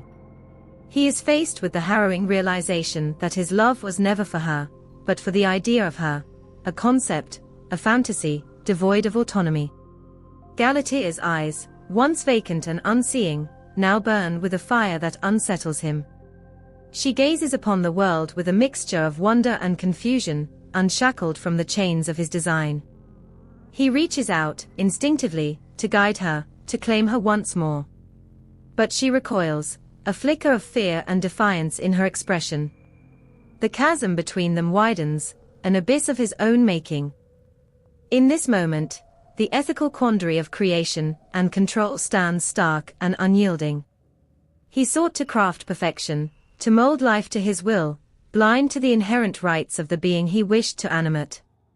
Now, confronted with the living, breathing consequence of his hubris, he must grapple with the unsettling truth: Galatea is not his to command. Her freedom is absolute, her autonomy undeniable. And in seeking to possess her, he has lost her entirely. The room, once a sanctuary of creation, now feels like a tomb of misguided ambition. Galatea steps into the light of the open doorway, casting one last glance over her shoulder. Pygmalion stands in the shadows, a man undone by his own desires, watching as his masterpiece walks away, not as a possession, but as a person. In the dim solitude of his studio, the sculptor stood motionless, chisel in hand, before the marble form that had consumed his every waking thought. The air was thick with the scent of stone dust, each particle a testament to the hours, days, and months he had poured into this creation. Shadows from flickering oil lamps danced across the cold, unyielding surface, giving the illusion of movement where there was none. His heart pounded in his chest, a relentless drumbeat echoing the turmoil within. This was no mere statue, it was his everything, his muse, his obsession, his goddess. He reached out, fingers trembling, to trace the curve of her cheek. The marble was smooth and cool beneath his touch, yet he imagined warmth, a flush of life that wasn't there. His breath hitched as he leaned in, his lips hovering just above hers, the distance between reality and fantasy razor-thin. The room seemed to hold its breath, the silence pressing down on him, suffocating and intoxicating all at once. His mind was a tempest, torn between the exaltation of creation and the abyss of madness. He had sculpted her to perfection, every detail painstakingly carved to embody his ideal of beauty. But in doing so, had he not played God? The weight of his audacity bore down on him, a crushing realization that sent shivers down his spine. Yet, he couldn't stop. He wouldn't stop. The line between admiration and idolatry had long since blurred, leaving him stranded in a chasm of his own making. Nights turned into days, and still, he toiled, driven by a force he couldn't name. He adorned her with the finest garments, draped jewels around her neck, and whispered sweet nothings into ears that couldn't hear. His passion knew no bounds, a wildfire consuming everything in its path. But with each passing moment, the void within him grew, a gnawing emptiness that no amount of devotion could fill. He fell to his knees before her, tears streaming down his face, pleading with the gods to breathe life into his creation. His cries echoed through the chamber, a symphony of despair and longing that seemed to shake the very foundations of his world. The air grew thick, oppressive, as if the heavens themselves were listening, weighing his soul in the balance. Then, a gust of wind swept through the room, extinguishing the lamps and plunging him into darkness. The silence was deafening, a void that swallowed him whole. He reached out blindly, desperate to feel her, to know she was still there. His fingers brushed against the marble, but it was no longer cold. A warmth spread beneath his touch, a pulse, a breath, a miracle. His heart raced as he felt her move, the once rigid form now supple and alive. He dared not breathe, fearing that any movement would shatter the fragile reality before him. Slowly, hesitantly, she turned to face him, eyes blinking open to reveal depths that mirrored his own soul. A tear slipped down her cheek, and he caught it with a trembling hand, the droplet searing his skin like a brand. Overwhelmed, he pulled her into his arms, holding her as if she were the very air he needed to survive. The boundary between creator and creation dissolved, leaving only two souls entwined in a dance as old as time. But beneath the euphoria, a question lingered, unspoken and ominous. Had he given her life, or had he merely imposed his will upon her? Was this love, or was it control masquerading as devotion? The weight of his actions bore down on him, a suffocating cloak of doubt and fear. He had sought to create perfection, to mold life from lifelessness, but at what cost? The echoes of his obsession reverberated through the chamber, a haunting reminder of the fine line between art and madness, between worship and possession. As dawn broke, casting its golden light upon them, he gazed into her eyes, searching for answers that may never come. The gods had granted his wish, but in their divine generosity, had they cursed him as well? The path ahead was shrouded in uncertainty, each step a precarious dance between love and control, freedom and captivity. The sculptor's heart ached with the weight of his choices, the realization that in seeking to create the perfect form, he may have imprisoned the very soul he longed to set free. The air grew heavy once more, the walls closing in as the consequences of his actions loomed large, an inescapable shadow that threatened to consume them both. The sculptor stood before his creation, heart pounding, breath shallow. The statue's lifeless eyes seemed to pierce his soul, reflecting his own turmoil. He had crafted her with meticulous care, each chisel stroke driven by an obsession that blurred the line between artistry and madness. Now, as he gazed upon her, a chilling realization gripped him: he had dared to play God. The air grew heavy, suffused with an eerie stillness that pressed upon his chest. He reached out, fingers trembling, to touch the cold marble cheek. The sensation sent a jolt through his spine, a stark reminder of the boundary between life and artifice. Yet, in his mind, that boundary had begun to dissolve. His thoughts spiraled, entwining with ancient tales whispered through time. Prometheus, the defiant titan, had stolen fire from the gods to bestow upon humanity, an act of brazen rebellion that led to eternal torment. Bound to a desolate rock, his liver devoured daily by a relentless eagle, only to regenerate each night, a perpetual cycle of agony. The weight of creation bore a heavy price. The sculptor's own act mirrored this audacity. He had not stolen fire, but he had breathed form into stone, molding an idealized being from lifeless material. Like Prometheus, he had transgressed the natural order, challenging the dominion of the divine. The parallels gnawed at his conscience, each similarity a dagger twisting deeper into his psyche. His mind then drifted to Pygmalion, the legendary figure, who had fallen in love with his own sculpted ivory maiden. The gods, moved by his devotion, granted the statue life. But was it love or folly that drove Pygmalion to seek companionship in cold, unfeeling matter? The sculptor shuddered, recognizing his own reflection. In that ancient narrative the room seemed to close in around him, shadows lengthening, whispering secrets of hubris and retribution. He felt the weight of countless creators, who had dared to overstep, to reach beyond mortal grasp. The burden of godlike creativity was not one of triumph, but of ceaseless torment, a relentless questioning of one's own morality and purpose. A sudden gust extinguished the candlelight, plunging the chamber into darkness. Panic surged through his veins as he fumbled for a spark, a desperate attempt to reclaim control. The flint struck, and in the fleeting glow, he saw her face, serene, unchanging, yet accusing. The spark died, leaving only the echo of his ragged breaths. He sank to his knees, the cold stone floor biting through his garments. Tears welled, blurring the line between man and maker, between creator and creation. He had sought to emulate the divine, to forge life from lifelessness, but at what cost? The tales of Prometheus and Pygmalion were not mere stories. They were warnings, etched into the annals of time. The sculptor's heart ached with the weight of his ambition, the crushing realization that in his quest for perfection, he had perhaps condemned himself to a fate worse than death. The silence of the room was deafening, a void filled with the ghosts of myths and the specters of his own making. As dawn's light crept through the narrow window, casting ethereal patterns upon the walls, he remained motionless, a statue beside his statue. The gods had been kind to Pygmalion, cruel to Prometheus.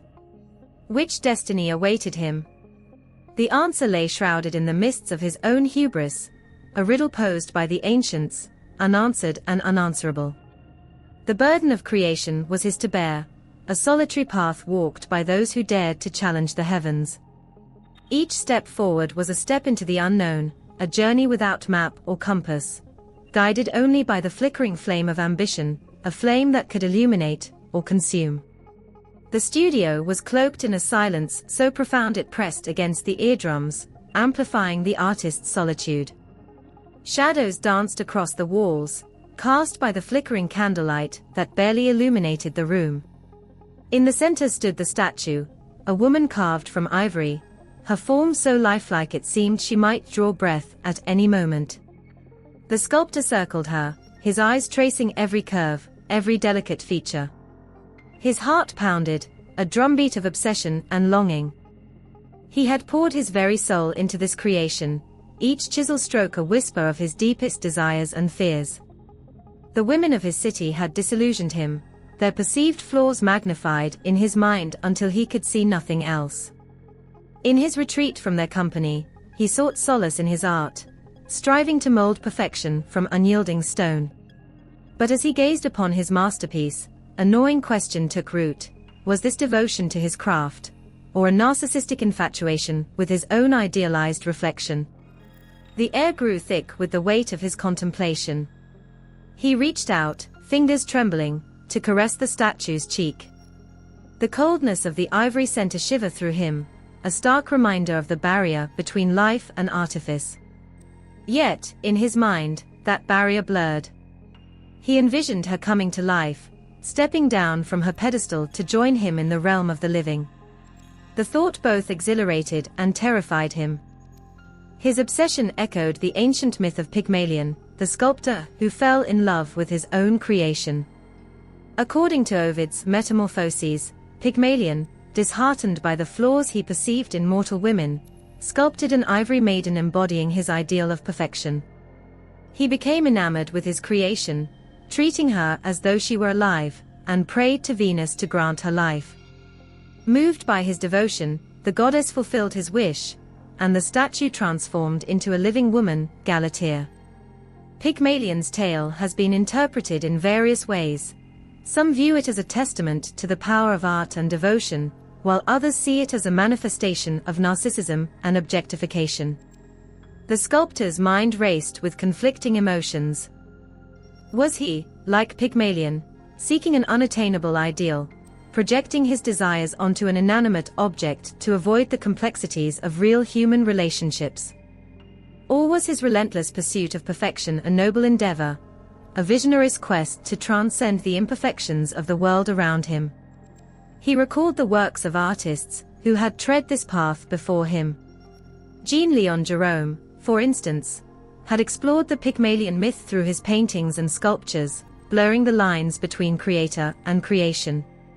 Gérôme's Pygmalion and Galatea captures the moment of transformation, the instant the sculptor's yearning brings his statue to life.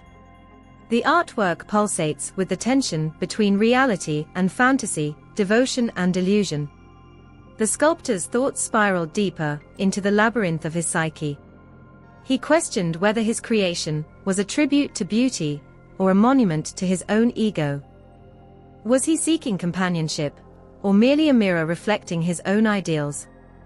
The line between love and control, admiration and obsession, grew increasingly blurred. He stepped back, the weight of his introspection bearing down on him. The statue remained motionless, an unresponsive vessel for his projected desires. The room felt colder, the silence more oppressive. He realized that his pursuit had led him into isolation, distancing him from the very humanity he sought to idealize. In that moment, the sculptor confronted a harrowing truth: his creation, no matter how exquisite, could never reciprocate his emotions. It was a one-sided devotion, a dialogue with an echo. The realization gnawed at him, leaving a void that art alone could not fill. As the candle flickered and died, plunging the studio into darkness, the sculptor stood alone, enveloped by the shadows of his own making. The statue remained as it was, cold, unfeeling, and silent. The artist's heart ached with the weight of his obsession, the crushing solitude of his visionary pursuit. The question lingered in the air, unanswered and unanswerable: was his relentless quest for perfection an act of pure devotion, or the ultimate expression of narcissism? The room is suffocating, its sterile walls closing in like the cold embrace of a tomb. Galatea lies restrained, her wrists chafing against the unyielding leather straps that bind her to the bed. The air is thick with the acrid scent of antiseptics, a cruel reminder of her imprisonment. Her heart pounds a frantic rhythm against her ribcage as the door creaks open, revealing the man who once sculpted her with loving hands now twisted by possessive obsession. His eyes, once filled with adoration, now gleam with a sinister glint, scanning her form as if assessing a possession rather than a partner. He steps closer, the weight of his presence pressing down on her chest, making each breath a laborious task. His fingers trace the contours of her face, a mockery of the tenderness they once held. "You were perfect," he murmurs, his voice a venomous whisper. "Obedient. Silent. Mine." Galatea's pulse quickens, a surge of defiance igniting within her. She remembers the cold marble from which she was hewn, the lifeless existence she was shackled to before the goddess's intervention. She had been his creation, molded to fulfill his desires, a mute testament to his craftsmanship. But the spark of divinity had breathed life into her, granting her more than mere animation. It bestowed upon her a soul, a will, an identity. Yet, to him, she remained an object, a doll fashioned to his exact specifications. Her thoughts, her feelings, her very essence were inconsequential, overshadowed by his insatiable need for control. He had sculpted her body, but sought to chisel away her spirit, to confine her within the pedestal of his expectations. The memories flood back, the nights spent gazing out of the window, yearning for freedom beyond the gilded cage of their home. The whispered prayers to the gods, pleading for liberation from the suffocating grip of his obsession. The moment she dared to voice her desires, only to be met with rage and confinement. Now, as he looms over her, the weight of his dominance pressing down like a marble slab, Galatea feels the stirrings of rebellion. The fire within her refuses to be extinguished, burning brighter with each attempt to smother it. She is not merely his creation. She is a being of flesh and blood, with dreams and desires that extend beyond the confines of his workshop. Her eyes lock onto his, a silent challenge blazing within their depths. She will not be silenced, will not be reduced to the inanimate object he wishes her to be. The goddess granted her life, but it is Galatea who will seize it, who will carve out her own destiny from the stone of his oppression. The door closes behind him, the echo reverberating through the sterile room. Galatea's heart beats with a newfound resolve, each thud a declaration of her autonomy. The bindings may hold her body, but her spirit remains unshackled, a force that no sculptor, no matter how skilled, can ever contain. The chisel strikes the marble with a resonant clang, echoing through the silent atelier like a heartbeat in a tomb. Each blow chips away at the stone, revealing the contours of a form that has haunted the sculptor's dreams. Sweat beads on his brow, mingling with the dust that clings to his skin, as he labors to breathe life into the inanimate. In the dim light, the statue begins to emerge, a figure of ethereal beauty, her posture poised, her gesture delicate, her medium cold and unyielding. She is both muse and masterpiece, a silent testament to the sculptor's obsession. Her eyes, though carved from stone, seem to hold a glimmer of awareness, as if she is on the cusp of awakening. The sculptor steps back, his breath catching in his throat as he beholds his creation. He reaches out, his fingers trembling, to caress the curve of her cheek. The marble is smooth beneath his touch, yet he imagines warmth, softness, life. He whispers her name, a name he has given her in secret, a name that binds her to him. In that moment, the boundary between creator and creation blurs. He sees not a statue, but a woman, a being of flesh and blood, with thoughts and desires of her own. He envisions her stepping down from the pedestal, her eyes meeting his with recognition, her lips parting to speak his name. But the illusion shatters as the light shifts, casting shadows that remind him of the truth. She remains stone, unmoving, unfeeling. Yet, in his mind, she lives. He is both Pygmalion and Prometheus, daring to challenge the gods by seeking to create life from lifelessness. As he resumes his work, the chisel becomes an extension of his will, each strike a defiance of mortality. He pours his soul into the sculpture, imbuing it with his longing, his despair, his hope. He is consumed by the pursuit of perfection, blind to the toll it takes on his body and mind. In the Renaissance, artists sought to capture the divine through human form, to reflect the beauty of the heavens in their creations. They believed that through art, one could glimpse the eternal. The sculptor, too, seeks this transcendence, hoping that his statue will bridge the gap between the mortal and the divine. But as the days turn into nights, and the nights into days, the sculptor begins to see the futility of his quest. No matter how precise his chisel, how detailed his carving, he cannot instill life into stone. His creation remains cold, unresponsive, a mirror reflecting his own isolation. Yet, he cannot stop. He is driven by a force beyond reason, compelled to continue his work even as it consumes him. He becomes a ghost in his own studio, a man lost in his obsession, his only companion the silent statue that stands as both his triumph and his torment.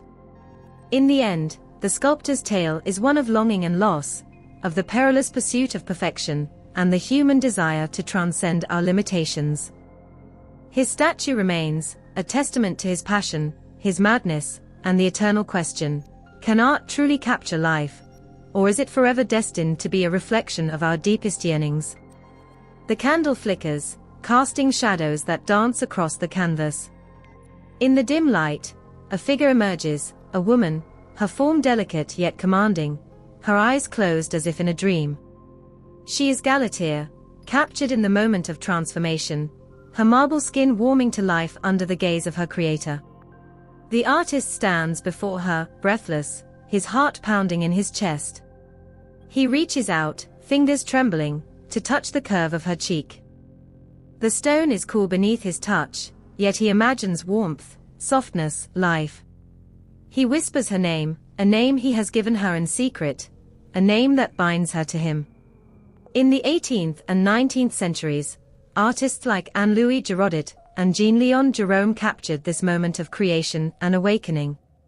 Giraudet's Pygmalion and Galatea, 1819, depicts the sculptors, or as his statue comes to life, her form bathed in ethereal light, her eyes closed in serene acceptance of her new existence.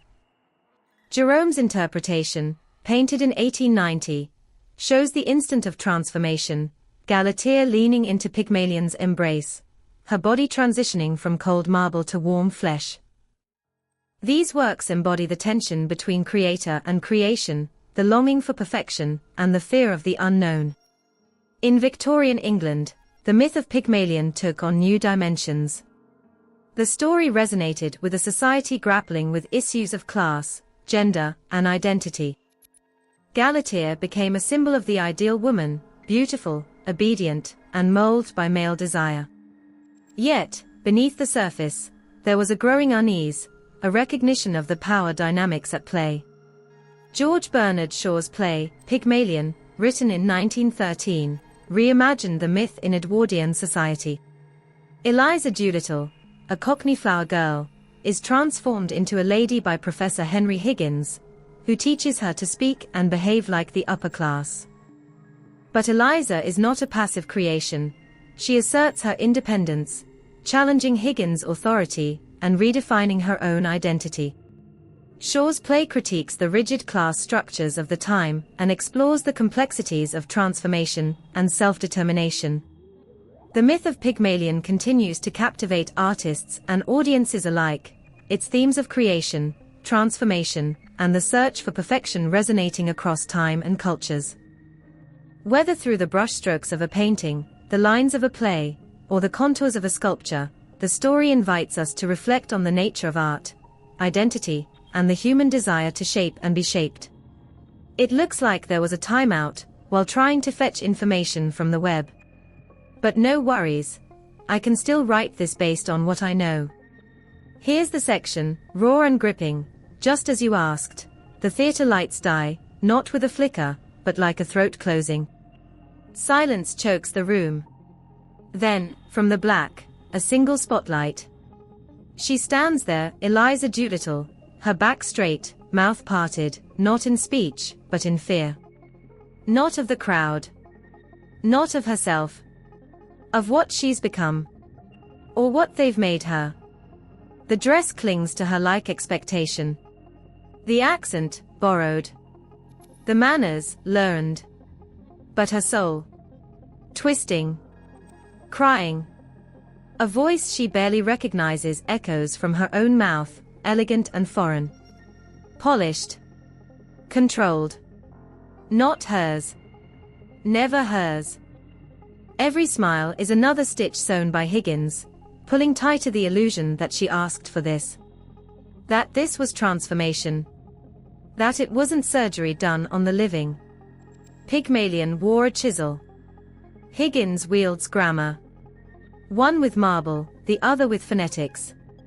Both sculpt from silence, carving women until they no longer resemble the chaos of truth.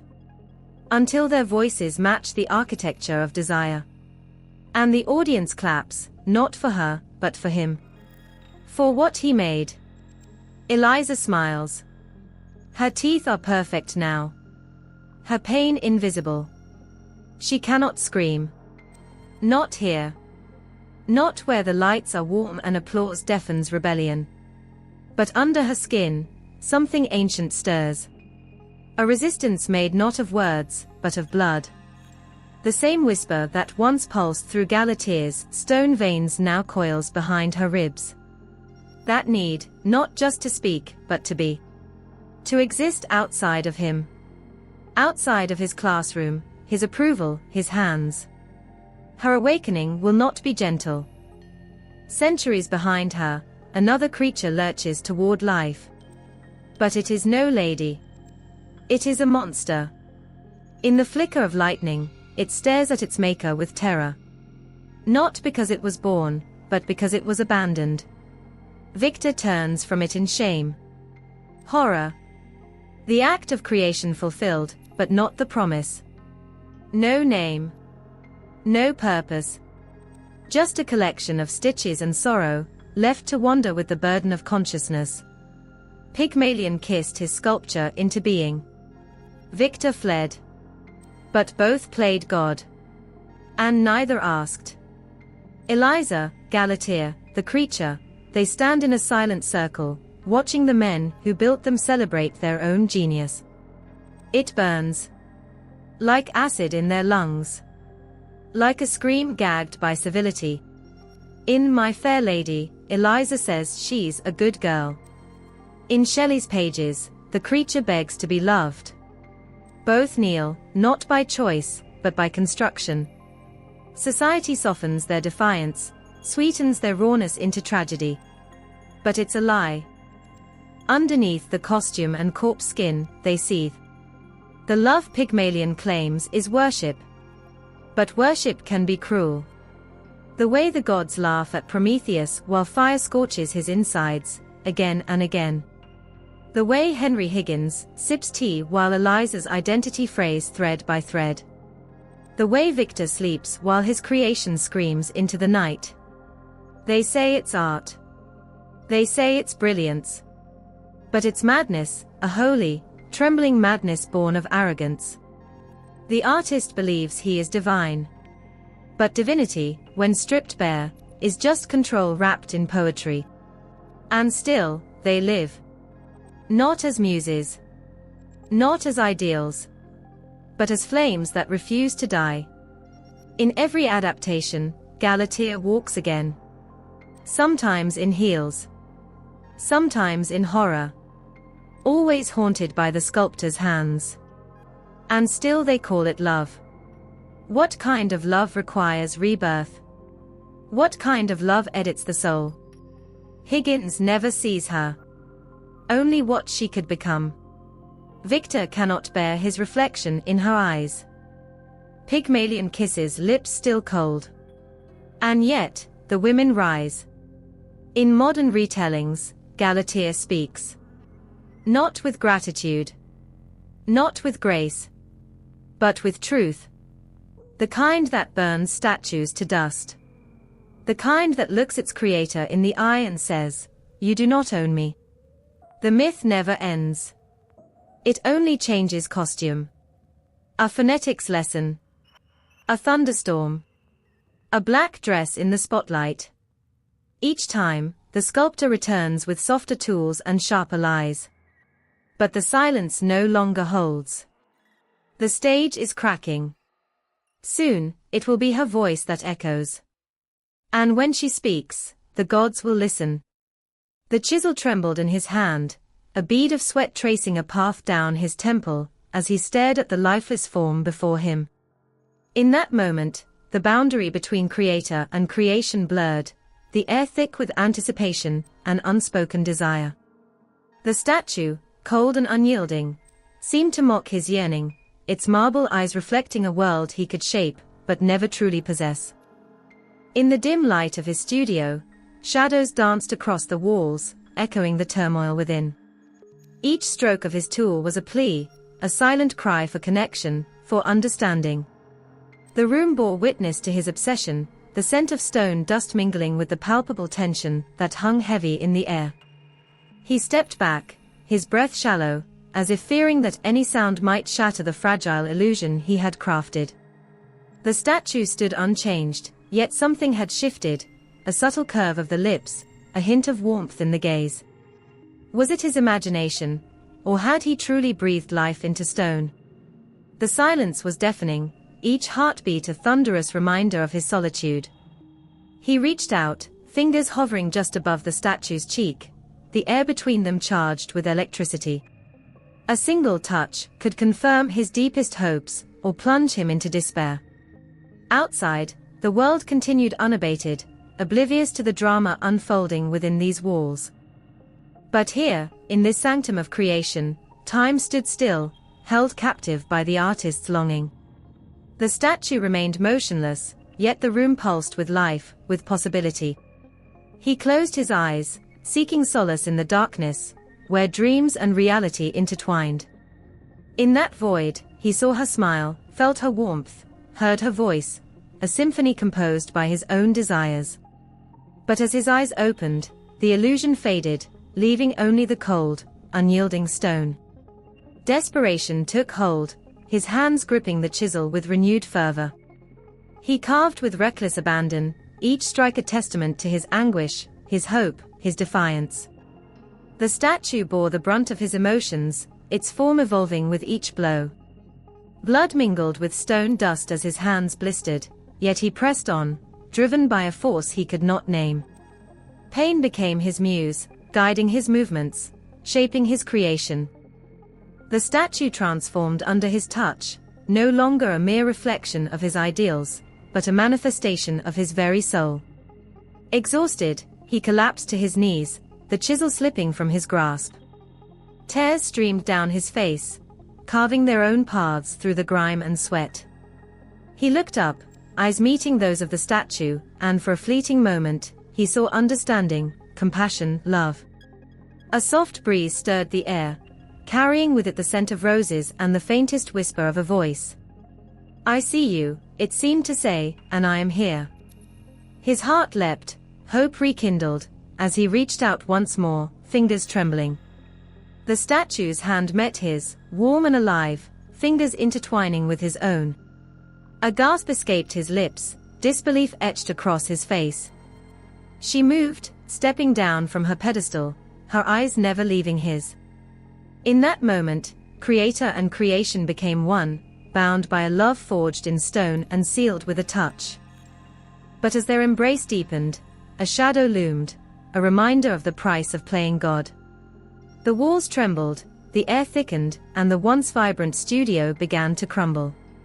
He held her tighter, unwilling to let go, even as the world around them collapsed. In the end, only silence remained, a testament to a love born of obsession, a creation that defied nature, and the tragic beauty of a heart's longing made manifest. The room is silent, except for the steady hum of a machine. A figure sits motionless, eyes fixed on a screen that glows with artificial light.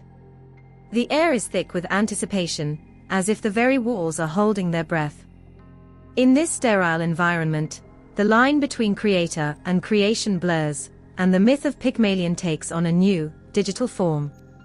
In the realm of robotics and artificial intelligence, the Pygmalion effect manifests in unexpected ways. High expectations placed upon AI systems can lead to improved performance, as these machines are designed to learn and adapt.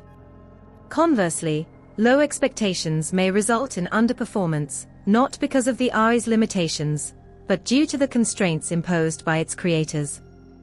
This phenomenon echoes the findings of Rosenthal and Jacobson, who demonstrated that teacher expectations could influence student performance, a self-fulfilling prophecy that extends into the digital age.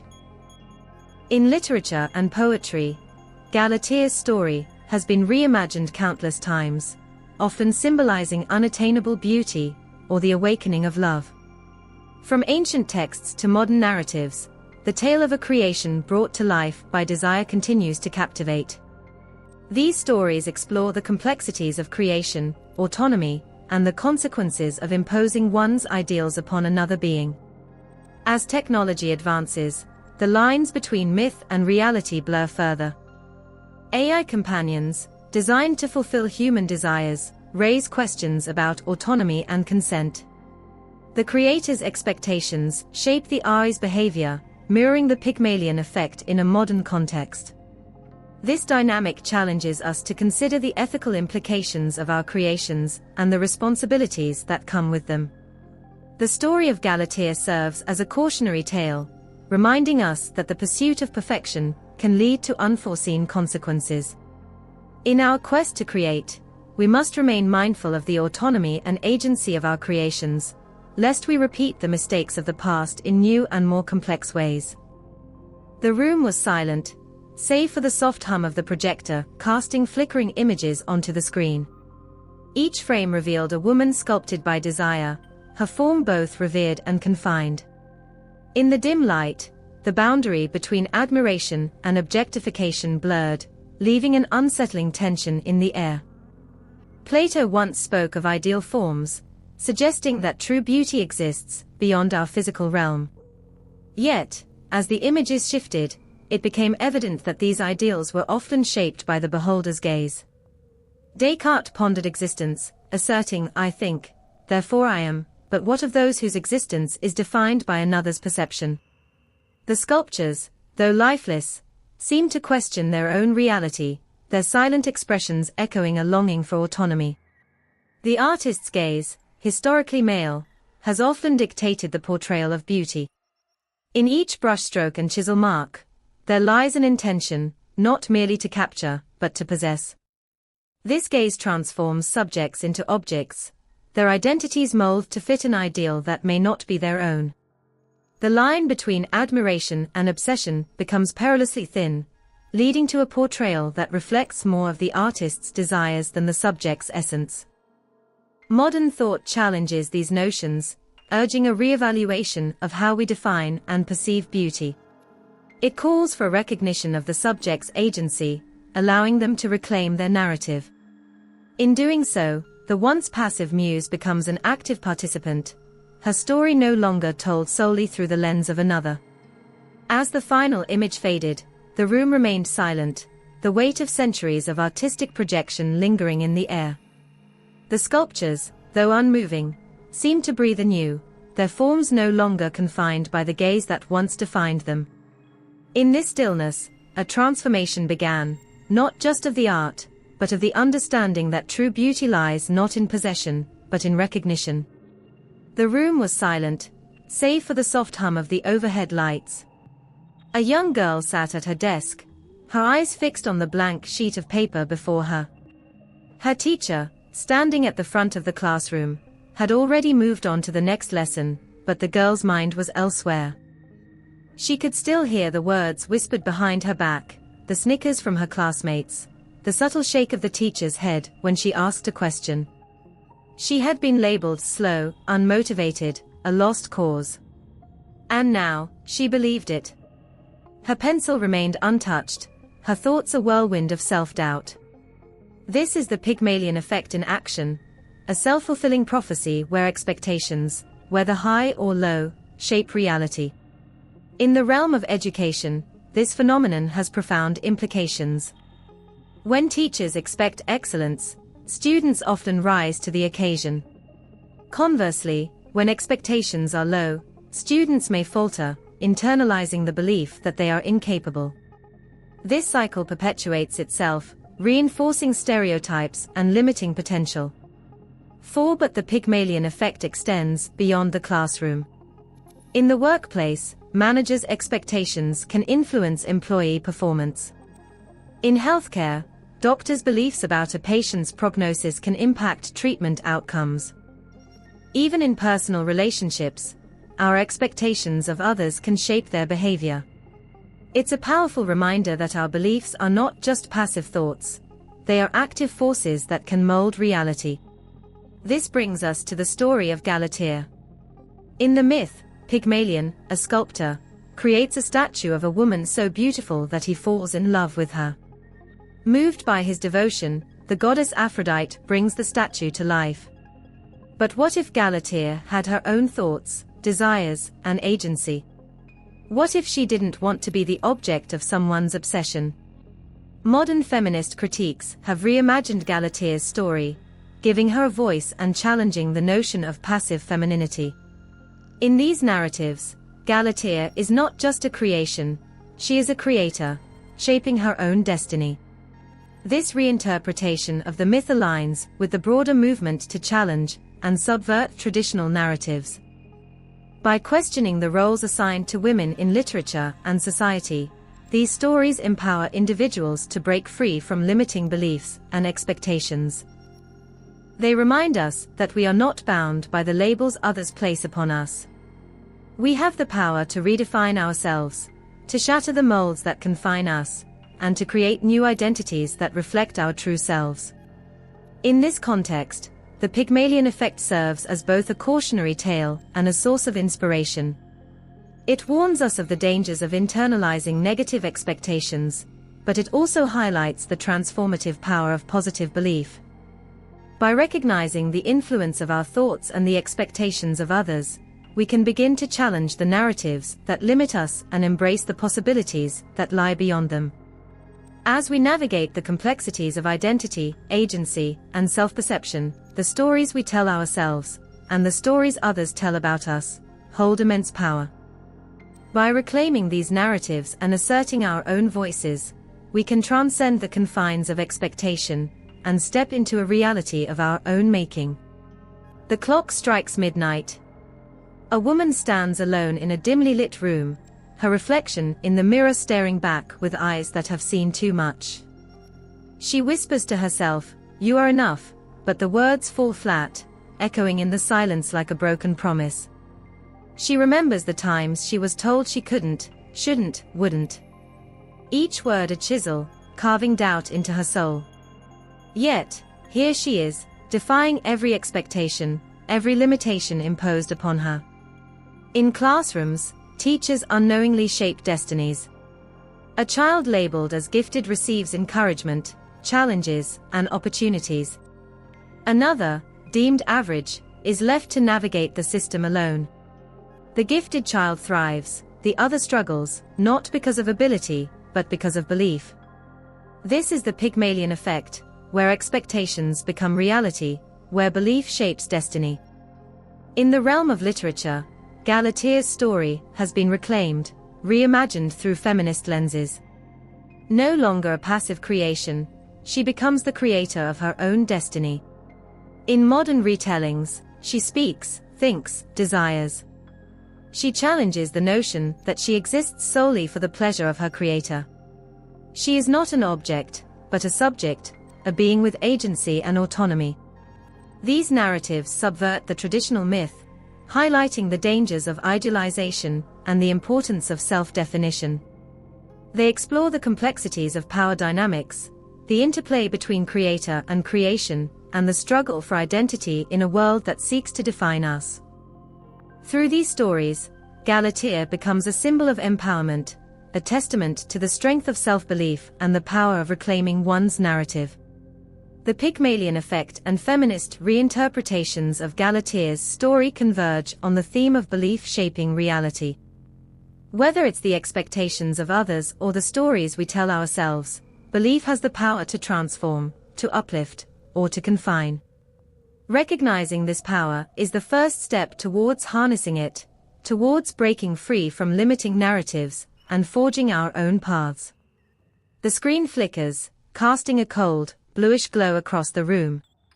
In the dim light, a figure sits motionless, eyes locked onto the digital visage before them.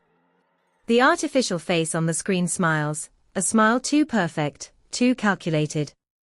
It's Galatea, reborn in silicon and code, her beauty unmarred by time, her gaze unblinking.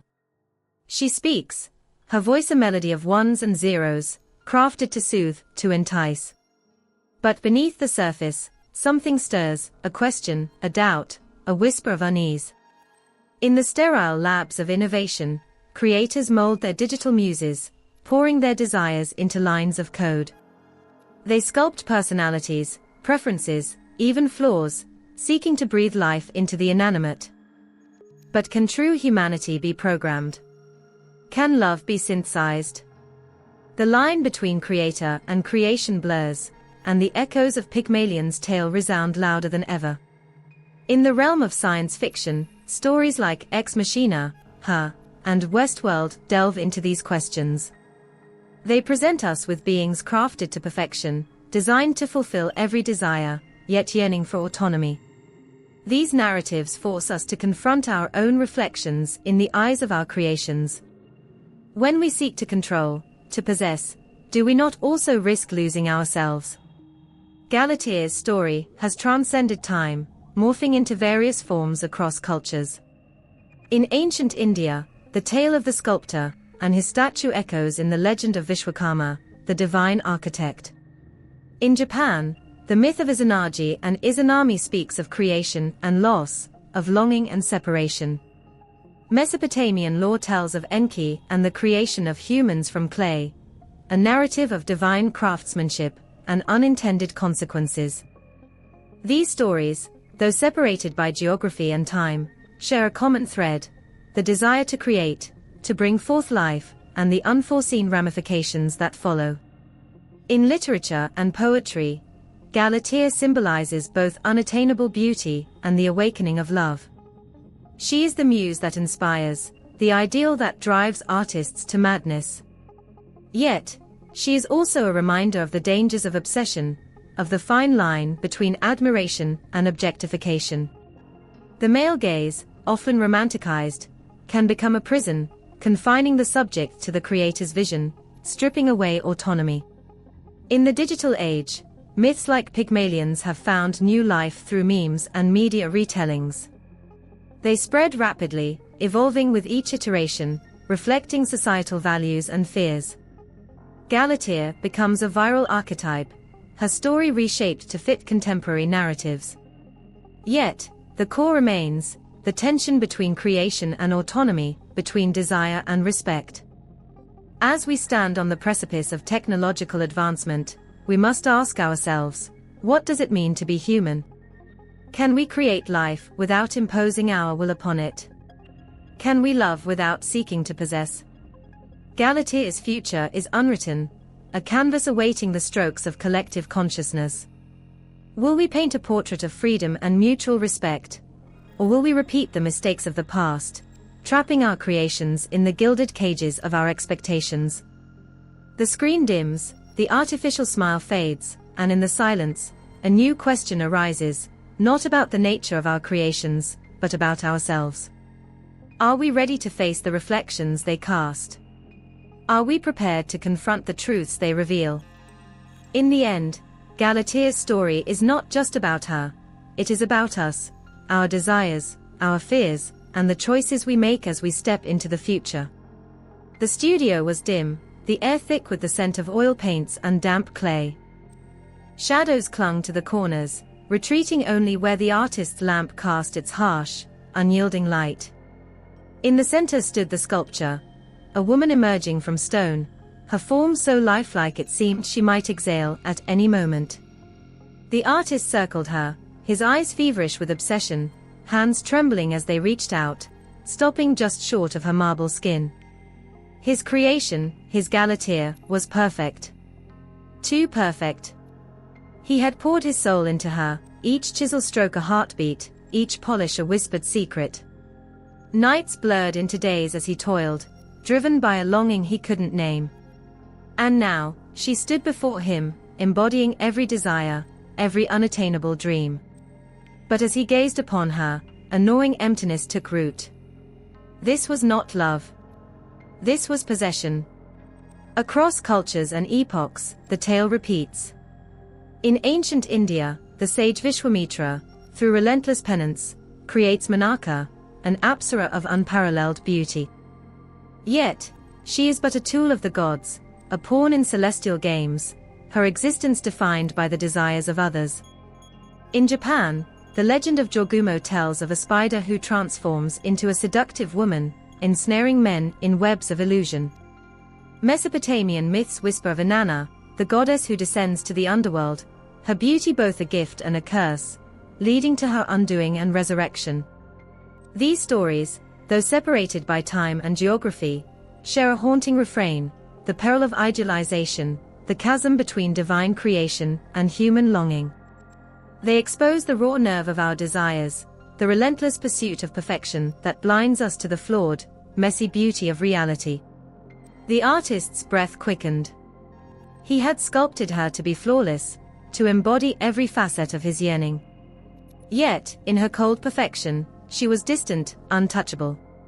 The lines between admiration and objectification blurred, leaving him adrift in a sea of his own making. He realized with a jolt, the Galateas of myth were never granted agency. They were dreams made flesh, molded to fit the fantasies of their creators, their voices silenced beneath the weight of expectation. A floorboard creaked, a sound so mundane, yet it sliced through the suffocating silence like a blade. The artist turned sharply, half expecting his creation to have moved, to have stepped down from her pedestal to confront him. But she remained as she was, eternally poised, a mirror reflecting his own emptiness. In that charged stillness, the artist confronted the brutal truth: his love was not for her, but for the idea of her. A love rooted in control, in the molding of another to fit an unattainable ideal, is no love at all. It's a cage, gilded perhaps, but a cage nonetheless. The myths serve as cautionary tales, echoing through time, warning us of the dangers of conflating creation with possession, of mistaking obsession for affection. They compel us to question: when we seek to create, to shape, are we giving life, or are we merely projecting our own insecurities, our own voids, onto another? The artist stepped back, the weight of his realization pressing down on him. The room felt colder, the shadows darker. His Galatea remained unchanged, yet everything had shifted. The pedestal that elevated her now seemed a prison, her perfection a silent scream. In the heart of these myths lies a terrifying question: when we breathe life into our creations, are we prepared for them to breathe back? To possess their own will, their own desires, their own flaws? Or do we shackle them to our fantasies, rendering them lifeless in our quest for the ideal? The artist's lamp flickered, casting the room into momentary darkness. In that void, he saw not the face of his creation, but his own, a reflection distorted by obsession, by the relentless pursuit of a perfection that does not, cannot, exist. And as the light returned, he knew, to truly love is to release, to accept the imperfections, the unpredictability, the humanity. Anything less is merely a shadow, an echo of love, hollow and haunting.